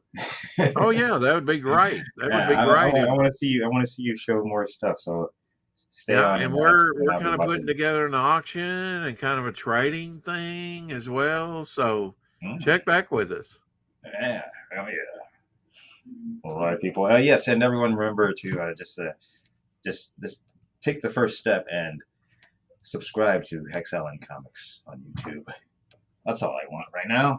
And from there you can back the book. Absolutely. Or well, have a great rest of your morning. Yeah. Oh, morning. Oh my God. Evening. Afternoon. Hell, yeah. I don't know anymore. It's all the same. Yeah. Well, thanks for coming on, and kiss your lovely wife for me. All right, Rex. Passionately. Ciao. Later, chat. Well, I hope you enjoyed that. And yeah, we'll have HexAllen on again, and hopefully, closer to the end of his campaign too. Be up for a little while, but do check out NEPHILIM Squadron, only on Indiegogo. And here is the man, the myth, and the legend, Dillard. So are you really Mexican, Dillard? Or are you half Mexican? Quarters Mexican? I'm 100% Mexican. You see me? Yeah. Now, how concerned were you? You went through a health battle recently. How concerned were you over that? Because you had a pretty bad case of, Yeah. I would say overall about knocked you down, didn't it? I would say if you were my wife, right? Yeah. I would say the thought of anything serious happening never even crossed my mind. Okay. But just talking guy to guy, I was about 20% scared. Yeah. Now, is your mother, not your mother, clip that. Was your wife concerned about it No, more than you? No. no. Is she not a worrier? My wife is cute. She's cute. Hey, Doc. Yeah, she thinks that Word. nothing is real. It's all a manipulation. Okay. Well, we could be living in a virtual reality, I suppose. No. She's QAnon. Oh. This is the first time you've been on my channel, dude. This is a real honor. And I like the straw. I like the straw hat. That's my landscaping hat. Okay. Kind of cut the yard and clean up, a little trimming. Cut the yard. I'm not that kind of Mexican. Oh, well. Rex, This is my hat for lounging by the pool. Okay. There you You go. can't have a normal conversation with Dillard. Look, this is how you got to come at him. Well, that's okay. Put your Okay. fucking hat on and get out there and cut the damn grass. Shut up, white boy. You sound 1,000% better than Can't the wait last till time I saw you. 2045 when we breed all of you out of America. Yeah, that's true. I really concerned about like France and the UK, not because of the Mexicans or the Hispanic. Well, no shit, Rex. Well, but for the Middle Easterns that's going in there and setting up. Those fucking Mexicans are climbing that wall in England every damn day. Rex is concerned for his other whites. Yes, the other whiteys. Well, you got to really think about it. I was having this discussion the other day with my wife, and I was like, do we talk to our kids about their people, their team? Or we just let it go. Just let them figure that out on their own. What people? The Mexican people, Doc Blaylock. There are no such thing as a Mexican people. It's a country. It's not a race.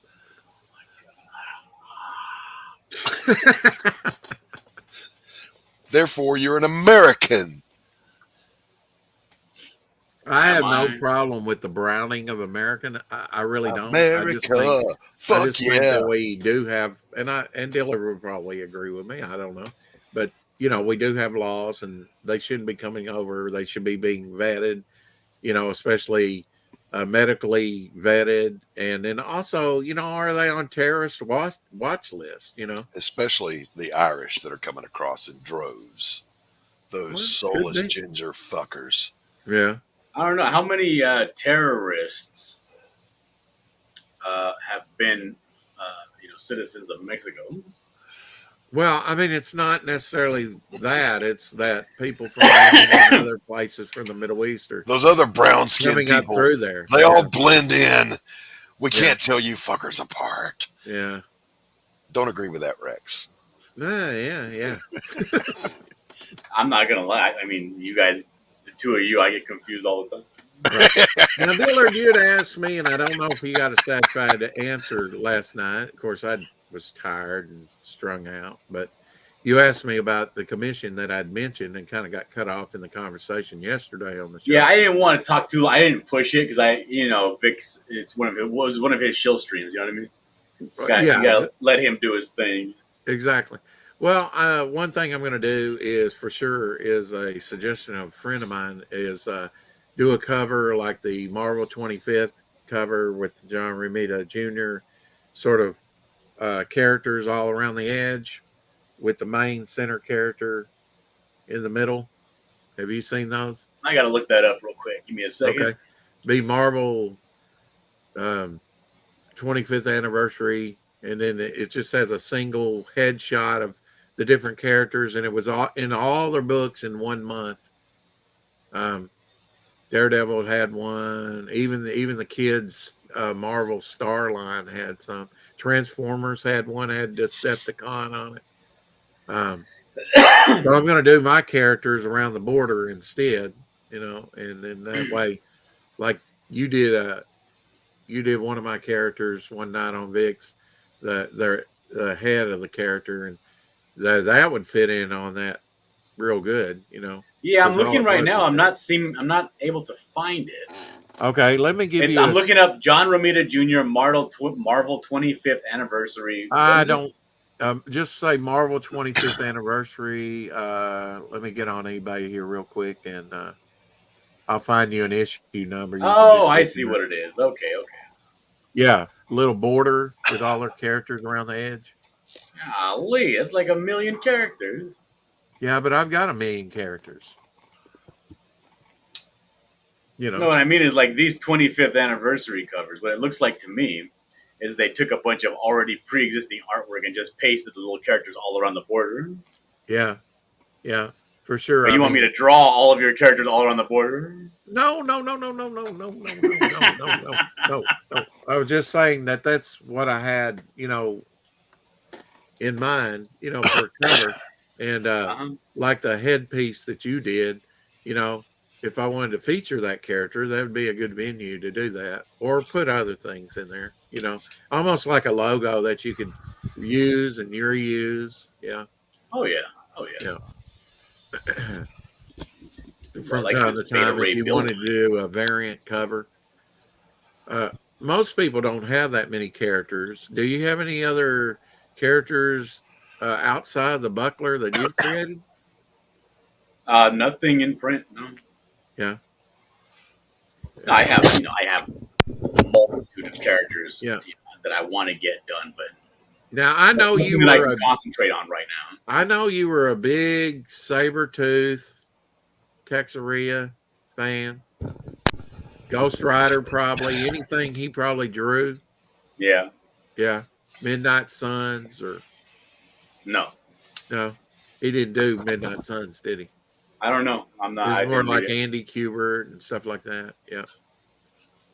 Actually, I don't have my mic turned up. It only has one volume setting. That's Well, good because you're constantly coughing into your mic. I know it's that Dillard hack, fucker. yeah. He was contagious even over the interwebs. I'm working on the third panel on a page I want to get done for the Butler book too. You want to see it? Well, hell yeah. All right, let me pull up my Clip Studio real quick that I can share. America has a lot of illegals from Canada, Lorenzo says. And Canada has a lot of illegals from America. From here, yeah. Maybe they're on their way up to Alaska. So what have you been up to today, Doc? Well, mostly working on the book, but just gave the dog a bath because they got caught out in a downpour and came in muddy. So went ahead and gave them a bath. Yeah, here we go. Yeah, here's the beat down. All right, so this is what's happening so far. The Buckler is he's beating up the stomach, the guts of the Canadian Shield. Now, is this going to be in your book, or is this a promo piece? What is this, Diddler? This is a panel from the book. Oh, okay. So the Canadian Shield's going to be in your book. Will it be the one that Cross Comics does, or is it your own version, or what? It's my own version of his. Okay. It's his character. This is a official crossover. Right. But this is just the way I draw his character. I draw his character a little bigger than normal. Well, yeah, 8 foot tall. I've seen his standee. You designed that for him, didn't you? Yes, I did. Yeah. So you might be able to tell here in the background, there's a piece of this building missing up here. Mm-hmm. And then right here, another piece of this building missing in the foreground. Mm-hmm. This is kind of the direction they came through as they were fighting. And he's kind of laid up on some gravel here, and the Butler's beating up his stomach. Well, now, are you going for a pulp feel with your character? Yes, I am. Okay, so how tough is he? Because you have his brains being blown out, don't you? I do, yeah. And I take it he survives that? He does. And so he dies 3 times in this book. Spoiler alert. Okay. He has an, I guess you can call it like a condition, an ailment. Yeah. That gave him his strength that also doesn't really allow him to remain, if if he's on the cusp of death, he doesn't really remain there for very long. His body is constantly pushing him to be back alive again. But yeah, so a he's getting. massive, would you call Let it me tell you how this works, okay? okay? This character that he's fighting, the Canadian Shield, is Yeah. completely world breaker, impenetrable. He's essentially, think of him as the Hulk. Okay. Right. You chuck him through a building, he's fine. But the Buckler is not. The Buckler, however, has the strength of 3 men. And in order, see, the thing is that the Canadian Shield's power comes from his suit, Right. which Mhm. cannot, he never takes off, really, Right. and cannot be torn or ripped apart, whatever. So what happens is there's a villain from the first Buckler book named Xylo. You don't really get a chance to recognize what this guy's power set is, but according to the lore and the guy Mallet CNC Works, who I borrowed the character from, he has what's called harmonic alchemy. It's basically the idea that they had. Remember that Tesla could tap into the rhythm and the vibrations of a particular object and match it, and essentially tear it apart. Well, that's what Xylo does, but he does that through his mind. Mhm. So what ends up happening is he because they don't want the Canadian Shield to completely shut down the crime in Winnipeg, they team up, and Xylo uses all of his energy to essentially disassemble the Canadian Shield's outfit in one area, just about a 4-inch area on his stomach, and the Buckler quickly pulls his gun and shoots a 45 into his gut. And as he loses his strength, the costume self heals, right? But it's healed up with his bleeding wound inside, so the Buckler has a fighting chance against the Canadian Shield. Well, now the bullets are still in the Good. ship's body, correct? That's correct. Yes. Yeah. That was a great workaround. So I didn't want to use Xylo that quickly, but it's gonna have to be. I could not find another plausible way for the Canadian Shield to get beat up. But he's hurting real bad inside of his suit. Yeah. And now Lorenzo wants to know if this is issue 1 or 2. This is issue 2, correct? This is issue 2. Yes. Yeah, that was a good workaround, Dillard. Kudos. So And, is hold on one Canadian Shield just part of the story, or is he the main, protagonist here? No, the Buckler is the main character. The main What antagonist. Did I say Yes, that in wrong? this issue, the main antagonist of the Buckler story is his dead father and his own psyche. Okay. Yeah. The greater story that now you kind of explored But that. the physical threat in this book is the Canadian Shield. Right on. So let me ask you something, Dillard. All kidding aside, is the flavor that you're appealing to here akin to The Boys, maybe, in the just raw carnage sense? Sure. I'm gonna be honest. The flavor that I'm appealing to, what I'm trying to appeal to, is the Forrest Gump crowd. This is a drama with heart. Okay. All right. That's a good answer. All right. So then down here, after the Buckler is just beating up his guts, but it's not really working anymore because the suit has already kind of healed up. The Shield kind of just says, "Hey, that's enough, Buckler," and gives him a push, which is going to send him hurling through a couple of buildings. Yeah, now I know you like to interject humor with the action. Khrushchev. That's part of the fun of it, isn't it? The banter between the characters. Oh yeah, he's gonna have a boot here. He's gonna be like flying away this direction.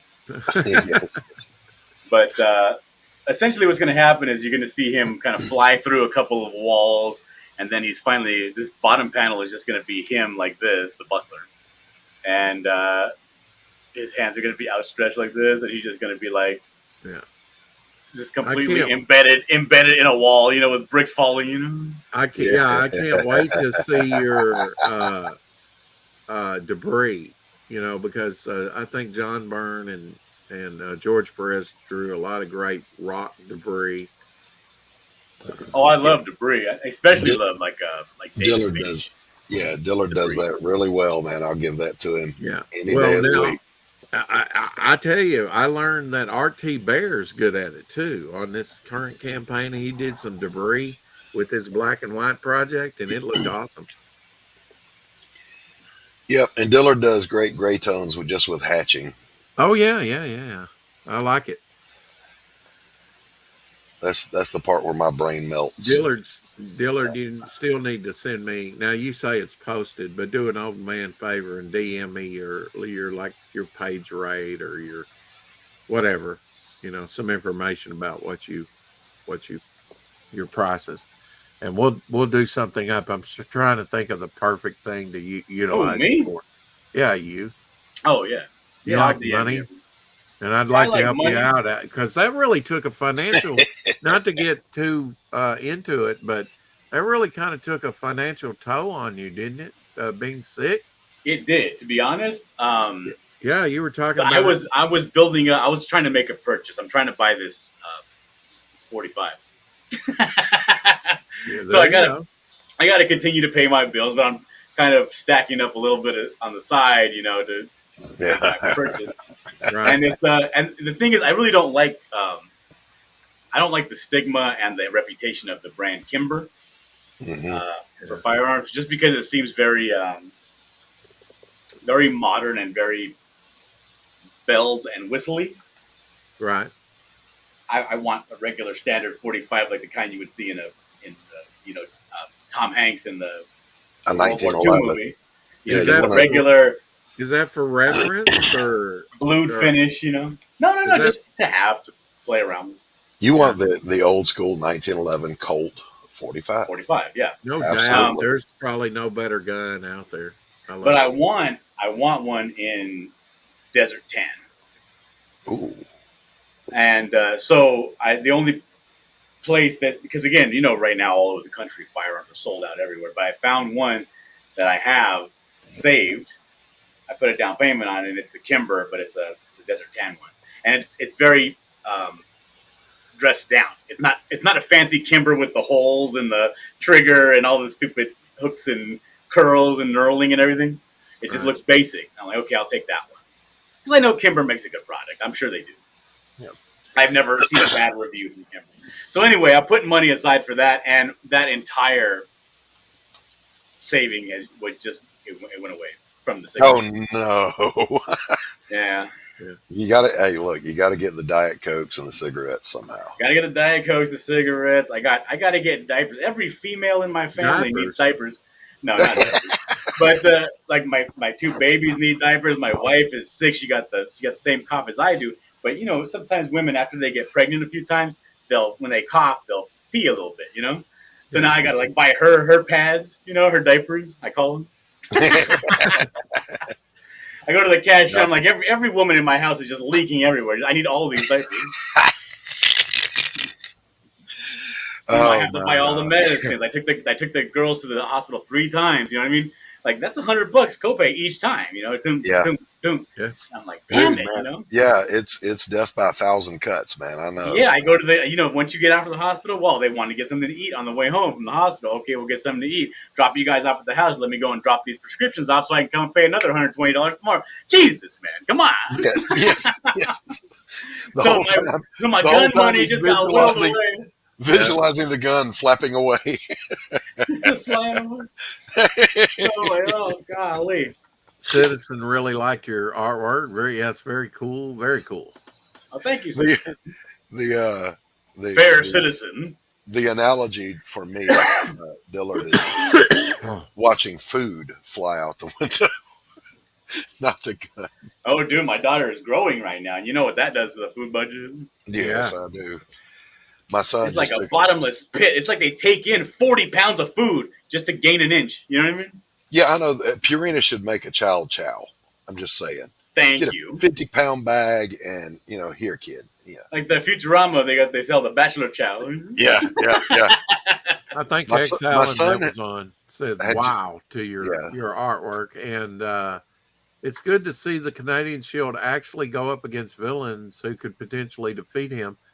Would you consider the Buckler a villain? Yes, absolutely. He's an asshole. He's just, well, the thing is this. I call him a villain. Right. Personally, I think he's kind of a dick. I don't know if he's a villain. Anti-hero? No. Anti-villain. And Maybe. how would that work? I mean, like, maybe. Would he go out of his way to not run over a kitten? Yes. Okay, there you go. That's what we're looking for. Like, put it this way: if he's driving down the road, line? If he's driving down the road and he sees any kind of animal, he's gonna swerve. Mm-hmm. Now, he's not gonna run himself off the road, but he'll swerve. You know, he's not gonna slam on the brakes, but he'll give a little swerve. But not for a person. Yeah, it depends on the person. Squash man.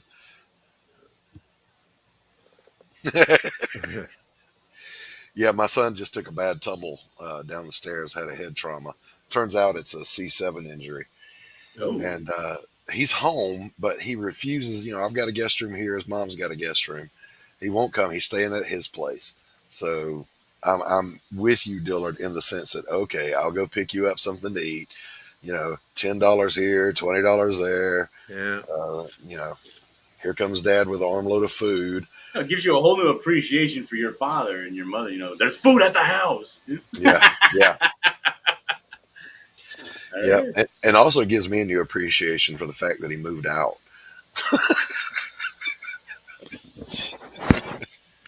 Yeah, because even if I go to the store I'm going to go to the store real quick and pick up some diapers, and then if you don't get to the door very quickly, right? You're going to have a list of things in your back pocket and you got to pick up as well. Ignore your phone. Ignore your phone. Absolutely. Because they're going to text you. They're going to call you. Look, while you're out, you're breaking up. Hell no. Yeah, my wife thinks I'm crazy, right? She's like, you're such a, because she has this impression of me that like I'm not addicted to the internet, that I'm not like watching YouTube on my phone all day long. I am. I just leave my phone when I go someplace so that I don't get bothered. Mm-hmm. Not so that it's not because I can't live without my phone. I actually can't live without my phone. I'm addicted to my phone. But I got to make the conscious choice that I'm going to leave it on the desk right there. Yeah. While I run to the store, just to make sure that in her head she's thinking he's not addicted to his phone. He's not available. Yeah. Right. And also, of course, the practical benefit of no adding to the honeydew list. Mm-hmm. Honey, while you're out, would you mind? Because, this has been done to death, but it's a true story. When men have a mission to go get something, we go straight there. We get the thing. We come back. Right. It's not let me stop at every port of call along the way there, Sinbad. And no, I don't. No, but men will pick up. We will pick up chewing gum or a box of mints. Tic Tacs. Yeah. Anything. Tic Tacs or icebreakers or whatever. Yeah, because I went to the store. I needed to get some diapers. Right. Mm-hmm. The baby is out of diapers. She runs through the most, right? I got to get a big box. So I run in there, I grab a big box, and I'm in line with my big box under my arm. And I see a pack of gum. Oh, that looks pretty good. I didn't come here for gum, is what I'm thinking. But then I said, I'm a grown man. It's a free country. I'm going to get me some gum. That's right. And my justification is, well, hell, I earned this. I'm running her errands for her, so I will grab my snap into a Slim Jim and a Dr. Pepper or, whatever. Right. Yeah. I earned this. Yeah. Earned this. So I did. I get the diapers, and that's what I got. When I came home, what did you get? I said, what do you mean, what did I get? I got diapers. What I went for. Don't waste time. Get her done. Yeah. Citizen says. Now, our shopping card is off our shared bank account, right? So she knows what purchase I make as I make it. It's going to ding on her phone. So I've learned to take my card out to get my little Gedunk, you know. Oh yeah, whenever I get a pay or whatever, I'll go and take cash out of the ATM. Yeah. I don't want nobody, even my own wife, seeing what I buy. Yeah. If I feel like buying an extra pack of cigarettes today, I don't want to hear about it as I'm laying in bed. Yes. No doubt. Bought a pack of Cadillacs, and I don't want to hear about it. If I feel like buying a pack of Pokemon cards for no reason, because I have no one to play with. But if I feel like buying a pack of Pokemon, I don't want to hear about it. You heard it here first, Chad. He's desperately looking for someone to play Pokemon with. Anyone. He's a man's man for sure. A manly man doing manly things in a Pokemon kind of way. Pull out my Pokemon cards. So, how many pages deep are you on Buckler 2? None. Okay, well, that's a lie. I'm like 4 pages deep into it. Okay, Yeah. all right. I'm jumping around. Like that page you just saw, that's page 28. I hear you. I do the same thing. I got page 1, page 2, almost page 3, almost page 28, and almost page 21. I do them by scenes. Like when I get tired of this scene progression, let me move to this scene. I'll do 5 or 6 pages of this scene, then I'll do 5 or 6 of this one, and eventually tie them all together. What's up, Sketchbook? Hey, Sketchbook. Well, Doc, you're on here, so I got to ask you, how's it coming on Grave Tales? Wonderfully. I'll show you some stuff later. Okay. Later, as in what? Later as in later, bitch. Yeah. Well, I know it won't be today. I'm sorry. I'm sorry. I have That's, to go to work. Yeah. you sounded like my ex-wife. When are you going to cut the grass? When I cut it. I know you're triggering me. I had a Like, couple why of are you aching at? Are you chomping at the bit to go cut it for me? Is that why you're asking? See, I can't say that to my wife because then she'll go out there and she'll try to do it, and the guilt trip will climb up on me. Yeah, it's terrible. Oh, the baby needs diapers. I'm like, yeah. And when did you know this? And why haven't you got diapers for the baby? That's your baby. Yeah, why are you waiting? You know, what's the delay? Why Why do you wait for me to come inside to have lunch to tell me that the baby needs diapers? If you knew the baby needed diapers. Contrary to belief, when I and Doc were children, we didn't use leaves, so we actually had washable diapers, cloth diapers. Mothers don't do that anymore. You'd save a lot more money if you went to cloth diapers. I mean, if you compost and clean it yourself, but nobody ever did. They always used the diaper service. Well, back when everybody was hoarding toilet paper at the beginning of this bullshit that went down, Yeah. I could not wrap my brain around that. It's like, you do know that if worse comes to worse, you can just wash your ass like a big boy, you know. My friend bought, I think, just a 12-row pack during that time. I said, are you crazy? Well, I bought it for my dad, whatever, because he asked me. And they didn't have any around there in Jackson, and he paid $80. That's with shipping. What? So like a 12-pack or a 24-pack, something like that. But it was outrageous. This gentleman is still alive after all these years? Oh, yeah. What must it be like to be that big of a rube and live on this earth? I'm just going to tell you, man, we buy because both of us get paid once a month. So we buy a month's worth of supplies at a time, and we're done. Yeah. You know? So imagine my surprise when I go get just the regular large pack of toilet tissue and the whole aisle is barren. I'm like, Yeah. all right, look, man, this is an upper respiratory virus thing. Why? I mean, we're not talking about chronic diarrhea, dysentery, Ebola. What the hell, man? I could not wrap my brain around that. Back up in October, and I still have rows and rows and rows and rows. I mean, a whole cabinet full. You're one of those people. You were one of the hoarders. No. This is during that I already had enough. I always keep extra on hand. Roger that. But now I didn't have any toilet paper whatsoever when it hit. Okay. But you know what I did have?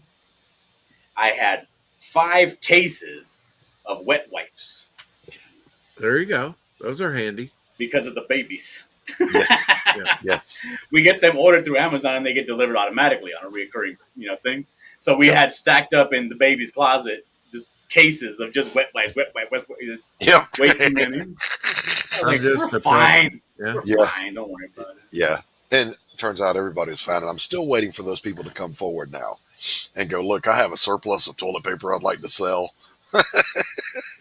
That's something you're always going to use. So it's all, it's a good investment. In fact, when my mother, since they supply that over here at the retirement center, nursing home, whatever, she had, items like that she didn't need anymore and gave to me. So I've even got more than what I started out with. But yeah, when everybody else was looking for it, I didn't need it. I Yeah. was probably one of the few people that wasn't looking for it and buying it. And the thing is this, like, I was in a position where I was working, where if I wanted to, I could go to pretty much any store before it opened and make purchases. Because remember, at the time, I was delivering eggs to Winko's, Costco, Sam's Club, all these. Okay. I worked for a place called Hickman's Eggs. So I would get there. We start working around 1 a.m. We get there. You start working when people start to open up the docks around 4 a.m., right? And we'd see the lines of people, whatever. But we go in there to deliver the eggs, and they're like, hey, do you need anything? You want to go with? Because the employees would get the shop before it would open up. Yeah. I was like, That's awesome. fine. I don't need a thing. That's awesome. We have a policy in our house. We don't run out of toilet paper, coffee, or smokes. All right. Anything else is negotiable. Hey, that looks like Mr. Diaz. What's up, man? Hey, what up? What up, Zaid Comics? So, I had the opportunity. And then plus, they were short on milk, eggs, and butter and cheese everywhere too, remember? Mm-hmm. And so people were coming up to me like, hey, can you get eggs? I'm like, of course I can get eggs. There's not a shortage of eggs. There's just too many people buying the eggs. The number of eggs that were going into the stores every single week never changed. Same, yeah. Yeah, I remember. Every time I would go to Costco, it'd be 4 pallets of 5 dozen, 2 pallets of 18 packs, and 2 pallets of and the same every single day. It was the same exact thing, same delivery. But as soon as I would get there, they'd be taking them off my pallet jack before I even dropped the pallet. Wow. Well, that saves you from unloading. Yeah, right. Yeah. That's just. And they would tell me, "Can you not put those on the floor? Can you just drop them back here?" That's insane. That saves me so much time. Absolutely. Yeah, whatever you say, baby. As long as you don't start throwing them at me. Right. Yeah. Yeah, I went up to the local store when I had one of my frequent relapses on Dr. Pepper, and there were none. So I went to the next little convenience store, and there were none. So I began to have a meltdown. I'm like, where the fuck are all the Dr. Pepper? And they said, oh, supply chain issues. And I said, the shit is made right up the road. How can there be? I will drive up there and get my own. Yeah. How can there be a supply chain issue on Dr. Pepper?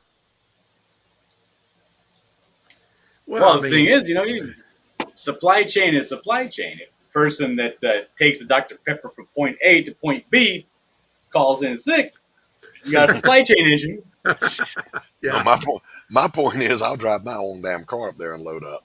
I bet you won't. Put it in there. Doc will fight you over a pepper. Dude, I made so much money. This lady was like, I will give you $100 if you let me get a couple of eggs out of your truck. I'm like, all right. Yeah, no shit. You bet. No shit. Because all I got to do is write at the end of the day. Right off. Because nobody knows, right? Nobody knows where these things break. I just write 5 dozen times 6 broken. 4 dozen times 4 broken, And they don't want me to bring them back. What the hell they want with them, you know what I mean? Yeah, charge offs. You're not bringing back broken eggs. Hey, Well Red, what's up? Sketch says, or sometimes they do. The eggs that are broken, but they're still inside of a pallet wrapped up. Like, let's say somebody jacked up with the forklift and bumped the whole pallet of eggs, and you got just oozing out the side. You know what I mean? Yeah. The whole pallet's a loss. So they'll dump it all, and they'll take those eggs and they'll use it for like dog food and stuff. Yeah. There's your wrench, Well Red. There's your wrench. If unless it's an entire pallet worth of eggs, they don't want it back. So dump it wherever you see it. So yeah, okay. You want 2 dozen? I sold the little crates of 5 dozen eggs, 3 high. I sold 2 of those for $100. The black market egg dealer. There he is, ladies and gentlemen. I wasn't soliciting. They were coming to me. I'm sitting there eating my lunch at Taco Bell, right? And I walk back to my truck. And there's like 3 families out there waiting next to my truck. Do you have any eggs in there? No. What am I gonna say? No. The side of my truck says Hickman's eggs, and yeah. You should have said, "Shh, no, it's toilet paper. I'm smuggling." I don't know what happens to these eggs. You know, I don't know.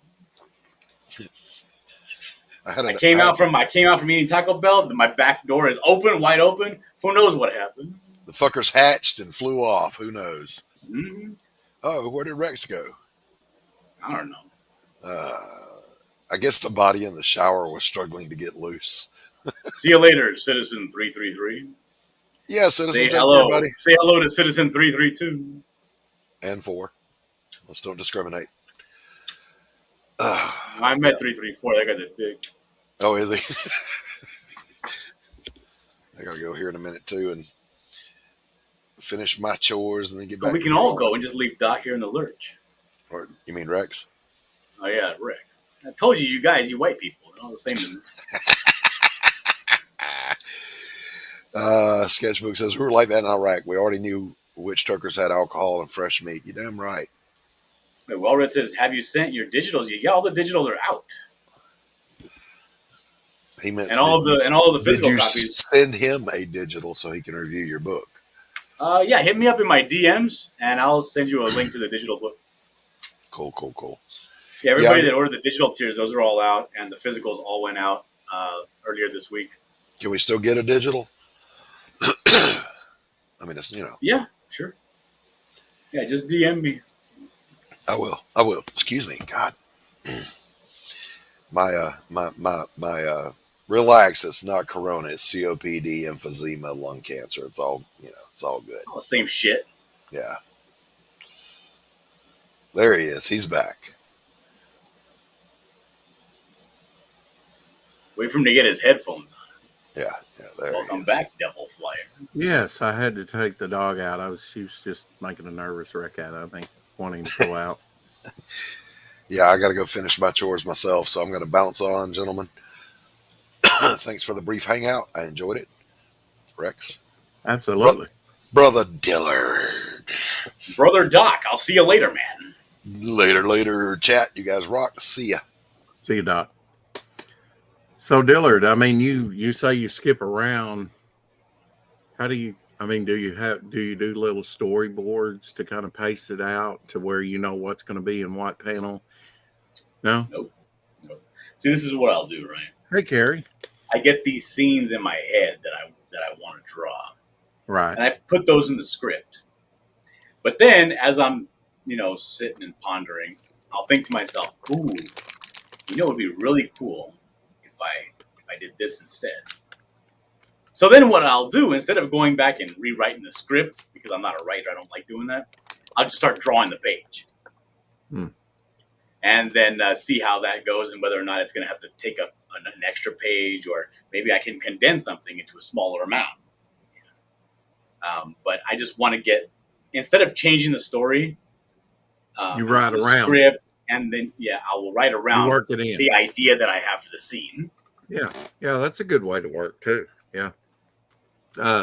Sometimes that's all you do is get like a scene in your head, and then that's the beginning of a story right there. You just kind of elaborate on it. I know I do. I don't know if you're familiar with like a lot of comics. I don't know if you like comics. I can't tell by your background.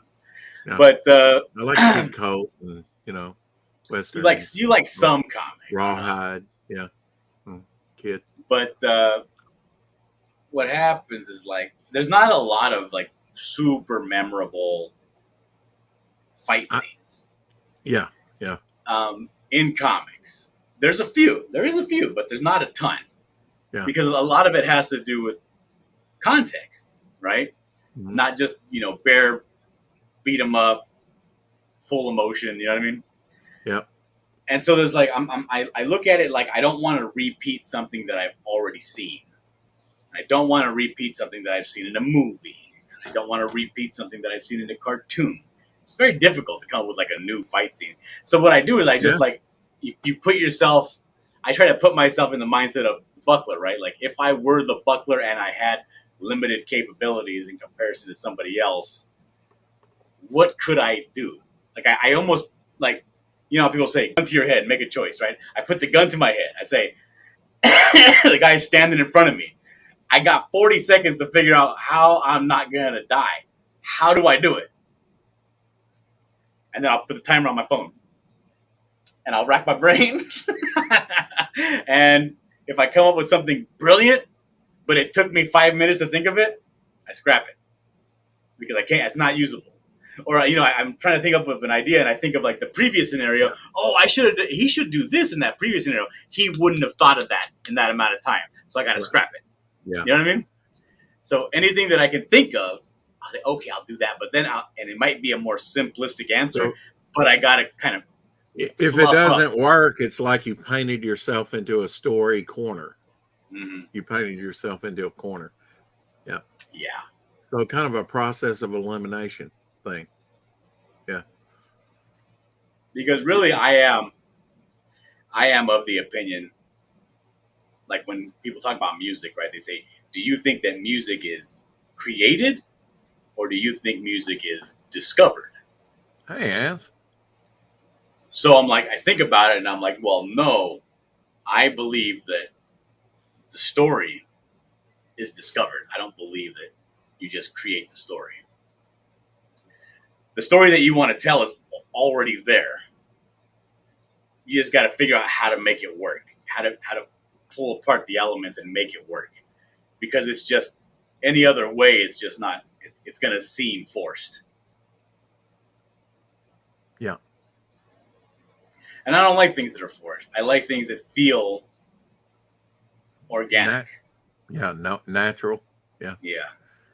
Yeah. It's kind of like whenever I watched a TV show or a movie or read a comic book that really resonated with me, it was because it looked like they were going a certain way with a certain trope, but they went a completely different way, but it felt organic. Like, of course, there's a simple solution to this problem. Of course there is. And they just showed me what it was. And it makes perfect sense. I don't even know why I was thinking they were going in that direction, when clearly this is the direction to go. This writer is brilliant. Yes. I find myself doing that when I watch a movie. My mind kind of, okay, what's coming next? And, you know, I think they're going in this direction. You're not a kid no more. You're an adult. You know, you as you're watching, you can do two things at once. You can watch the thing, and you can kind of be getting hints about where you think it's going to go. Yeah, and then I do like that twist when they're like, "Whoa, that went in a direction that I wasn't expecting," but my idea was better. Thank you, Carrie. Carrie just subbed to me. Yes. Let me ask you a question. Have you seen the Netflix series called Midnight Mass? No, I have not. Do you mind if I spoil it for you? Spoil it. Go ahead. Okay, so there's a series called Midnight Mass. Think of like a Catholic Mass, right? But it happens at midnight. Well, the whole premise of this show is that this preacher went to the Holy Land. While he was in the Holy Land, their traveling tourist group was attacked by some terrorists, some Palestinians, whatever. Right. And when it was attacked, they had to all take cover. This guy ended up taking cover, falling into a cave, and it was some old, ancient, holy city. Mm-hmm. Right? Some ziggurat, something somewhere, right? Right. And he encountered what he thought was an angel. And the guy was dying, and the angel was like, I can keep you alive. Drink of my blood. And the angel opened up its wrists and gave the guy its blood, and the guy lived. Preacher, this old preacher. Yeah. And he came back to America. But not only did he come back, he not only did he live, he was getting younger. You know what I mean? He was like in his prime now, Yeah. And just making miracles all over this small fishing town. You know what I mean? And it's a fantastic story, and you're with it, right? You're on the edge of your seat, like, this is really good. But as you watch the show, and the show does deep dive into character studies. Every single person gets like breathing room to develop their character, and it's all really good. Uh-huh. And then right in the middle of it, it starts to kind of turn. You realize that the preacher, as he's giving the sacrament, is putting his own blood into the sacrament, which is why the people in the town are being miraculously healed and stuff, right? But he's having a hard time continuing to do this stuff. He's starting to emulate the actions of the angel that was in that cave, right? He's starting to be very uncomfortable and even burning in the sunlight. And you start to realize as the show goes on, it's like, this is a vampire story. Wow. Okay. And that's exactly what it was. It was a vampire. It was a horror, like, vampire story. Wow. But the setup threw you in such a loop that you're like, wow, that was so good. I can't believe I didn't see it, like, right off the bat, you know? And it's great because the guy starts having mass only at midnight. All the parishioners are coming, and they're finding out that, and little detective stuff happens, and they're finding out that the blood is inside the sacrament and all this stuff. And it's great. It's a fantastic show. Yeah, it sounds very interesting. Can't recommend it enough. Yeah. Now, has it completed its story, or is it still ongoing? No, it's done. It's like an 8-episode miniseries. One and done. Okay. And it's a great story. You should definitely watch it. Yeah. And what's the title again? Midnight Mass. Midnight Mass. Okay. Hey, yeah, I could get into that. Yeah. But it's like those stories that they have a story. It's set up. It has an ending, and they execute it very well. Like, you could tell that this thing was not a one draft pony. Like, this thing went through multiple revisions to get the story as concise and perfect as it was. Yeah. Because you don't feel watching this that there's extra episodes stuffed in here for filler. Yeah. Like, you watch this, and it's an hour each episode, right? And you watch it, and you're like, damn it, it's over already. Yeah, and you want more per episode. It's so good. Yeah. But if they did a sequel, it would probably suck. No pun intended. It probably would, because this, and it depends. It depends. Some sequels are fantastic. Look at Terminator 2. Oh, exactly. But Empire Strikes Back, I think. Mm-hmm. But if you're sitting there, you just want to do a sequel because this was successful. Let's put something out just like it. Go back and do the same thing you did before. Do your story, make it compelling. Yeah. Do revisions and rewrites and go over it again and again and again. And maybe it'll be just as good as the first one. Maybe it will. It's possible for you to do something that's better than the first thing you did. As a matter of fact, everything you do should be better than what you previously did. Yeah. One up. If you're doing something and it's not as good as the original, that's your fault. Raising the bar. Absolutely. And it doesn't always come easy, especially if you're dealing with complex emotions or complex story plot lines. A lot of characters add to that. But it is possible. It threw me for a loop because I thought it was going to be something that it wasn't. Like, you look at the advertisement. What were you thinking it was going to be? Well, I'll tell you right now. Let me see if I can find a picture real quick, and you tell me what you think it would be about, right? Okay. And he'll smack me if I say a vampire story. No, it's this thing is the image they used to advertise it. Right. Was very misleading. Misleading, yes. Yeah. I can't find it. But like because the main sheriff is like Indian. Okay. And there's a girl in the town who got shot in the back by a hunter. Oh. Like a couple years back, and she's in a wheelchair, right? So when you look, it says Midnight Mass, and you look at it, and underneath it has this Indian cop, like this Hindu cop, walking down the street with some black girl in a wheelchair. I'm like, I don't want to watch this. This looks terrible.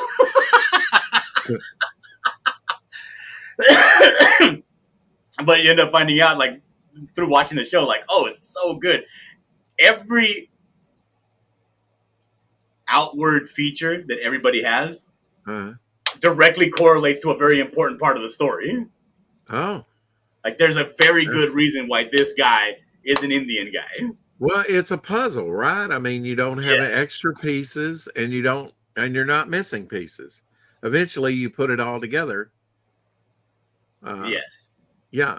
I mean, have you ever put together a puzzle and had extra pieces left over? I don't think I have. Unless I guess that would be called a plot thread for a sequel. But It that's could be, funny. but no. I mean, it was perfect the way it is. I Yeah, loved it the way it was, and I don't want a second season yeah, or a part two. I mean, it was great, and everything happened. And when you think about it, after a while, it's like, oh, everything was. Of course, they said it in some small fishing village that was down in the economy, and there weren't a lot of ferries coming in and out, and right. they're kind of isolated in their own little thing up there in the far north. There was a reason for everything, and everything kind of came out perfect. You're like, what a great show.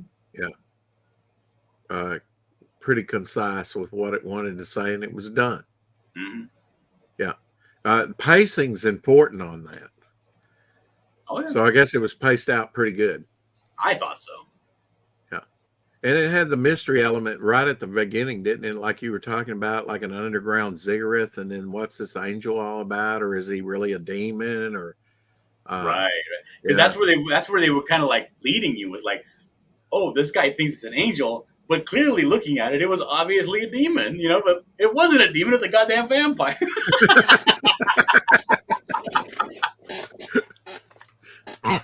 get the pig on that one. Oh, so what are you going to do with the rest of your day? And if you don't tell me you're going to go out and get some more diapers. No, I'm right in the middle of working, so I got to get back to work. Oh, okay, so you're doing still working on the buckler today? No more buckler today. That's all I can. I worked on the buckler from about 9 in the morning till about noon. Okay, And so that's is all that kind of your routine, your ritual? It changes every day.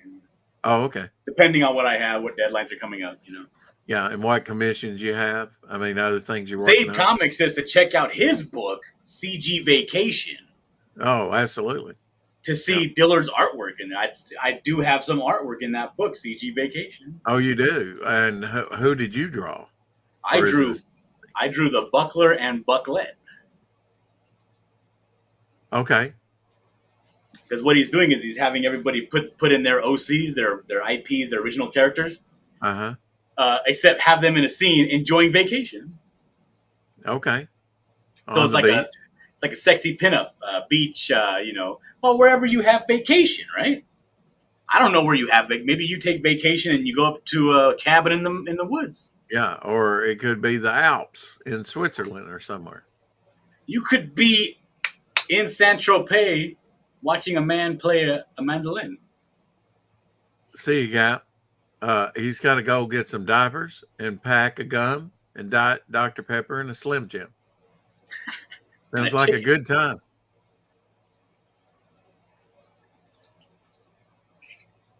Where did Zaid say this? It's further on. Well, I don't know. Maybe it's unverified and a lie from Dillard. I don't know. What? He said it up there in the chat. There you go. And trust Dillard because he's he's trustworthy. All I see is that he said Dillard, and then he says back CG Vacation. Featuring I think Dillard. He means some Dillard art. Okay. So I don't promote things that I've already been paid for. Did you get rid of that crappy get done with that crappy was it children's book or something? Something you were kind of not interested in doing commission, charging them extra money and I if you want me to change that, that'll be $300. Yeah. And $700 for the editions that they wanted. There you go. And they're kind of like, okay, well. Because fuck them, that's why. Yeah. Yeah, I saw it. Sketchbook says. Famous last words. Yep. I'm trustworthy. I got nothing. I'll just agree. I don't need nobody to give me nothing. I earned my trust. There you go. Loyalty, like you said. I think you were talking about loyalty. I was talking about loyalty. And integrity. You could have talked about integrity, but you didn't. I don't know anything about that, though.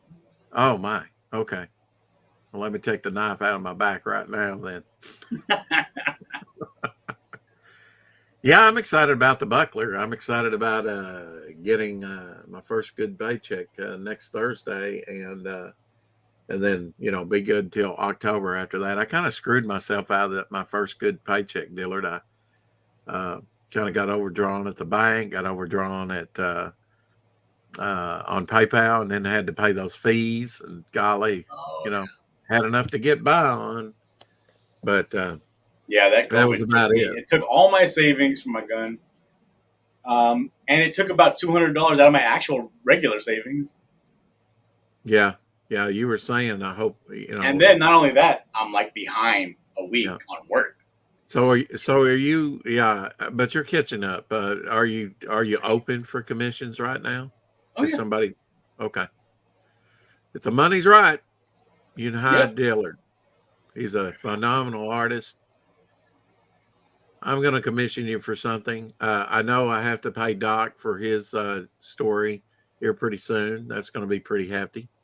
Not that he didn't Make give sure me a to good keep an paycheck. eye on your money. Oh yeah, and then because it's seasonal. My job runs out in October. And that's not that far away. And hopefully we'll work a lot during that time. But so far it's been pretty good this Sketchbook week. says I never put myself in a position where I need to trust anyone. There you go. I do constantly. However, I will say this. I don't ever put myself in any position where I know I can't get out of. Yeah. Well, for me, it's the that was one of the things that I learned with hiking, right? Going outdoors and hiking and stuff. It's like, don't go anywhere. Oh, yeah. Don't go anywhere that you're not able to pretty much carry yourself out of, and don't take any risks that are going to make you unable to walk yourself out of there. No, I'm not a Walmart grader, although I may be in my retirement. Like basically, like when I was like hiking a lot, I'm a pretty big dude, right? And it would be foolish of me to think that somebody would be able to carry me out. So if somebody says, "Hey, we're going to go hike down this, scraggly, loose rock face down to this river to go pan for gold or fish or something," I'm going to say, "Well, I guess I got to take the long way around, because if I take a tumble and there goes my ankle, nobody in my party is going to be able to carry me out." Sorry. Hey, Mrs. Good Stuff. Good to see you and Carrie in here. Some women representation. Definitely need it. And we have the Suave and ever debonair Dillard on right now. Here I am. With his straw hat in the background. For lounging by the pool. Well, you actually put that hat on, aren't you? You actually have a pool? And is it a kiddie pool? No, it's not a big pool, but it's a regular built-in pool. Yeah. I mean, that's a California thing. You almost have to have it, don't you? Yeah. Unless you want to just, lay around in your own filth and sweat and misery and, be all, miserable. Yeah. You either need to have very well maintained and good working air conditioning or a pool. Oh, yeah. Yeah. Carrie, yes, I am on Twitter. You can find me on Twitter at my handle @DillardDraws. Can we see some Dillard's art? Well, we'll have you. Will you come back, Dillard, sometime? Because I've got to go clock in for work. Oh, right now. Hey, I'll come back sometime. Yeah. Okay, sure. and show some of your art and stuff. Yes, I will do that. The fans are clamoring for it. Well, you can show them that page that I'm sharing right now. Oh, sure. Yeah. Just real fast. Yeah. we can do that. We can bring that up again. That's some of my. Now you still got direction of it. If you want to show it off, we've got a couple minutes. Okay. Well, this is just a fight scene here. This is my character, the buckler, with his fist aloft, beating up another guy here on the floor. We're having a knockdown, drag out fight. This guy is unaffected, though. The one getting socked up on he's basically telling him, "All right, that's enough, boy. I let you have your fun. It's time for you to calm down." And he gives him a push. which in the next panel will send him careening through a wall and embed him into another wall. Yeah, it's much like if you're Clash of the Titans, you have like the Hulk and the Thing fighting, or the Hulk and very massive dude there. I mean, he's 8 foot tall, right? Yeah, the guy he's fighting is 8 foot, I think 8'3" or something like that. Weighs Okay. 780 pounds. Wow. Yeah. Big dude. How The about Buckler's no slut. The Buckler looks very small compared to him. Well, how but, big is the Buckler? The Buckler ain't no slouch. The Buckler's 6'6". Oh, wow.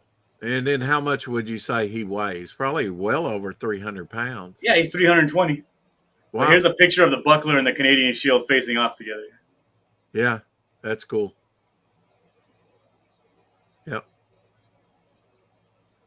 Now, So do this you is look my at character on the left, and my buddy's character on the right, and we're doing a crossover where they're gonna have a big old knockdown, drag out battle. Do you watch old black and white films for inspiration on like I shadows? certainly do.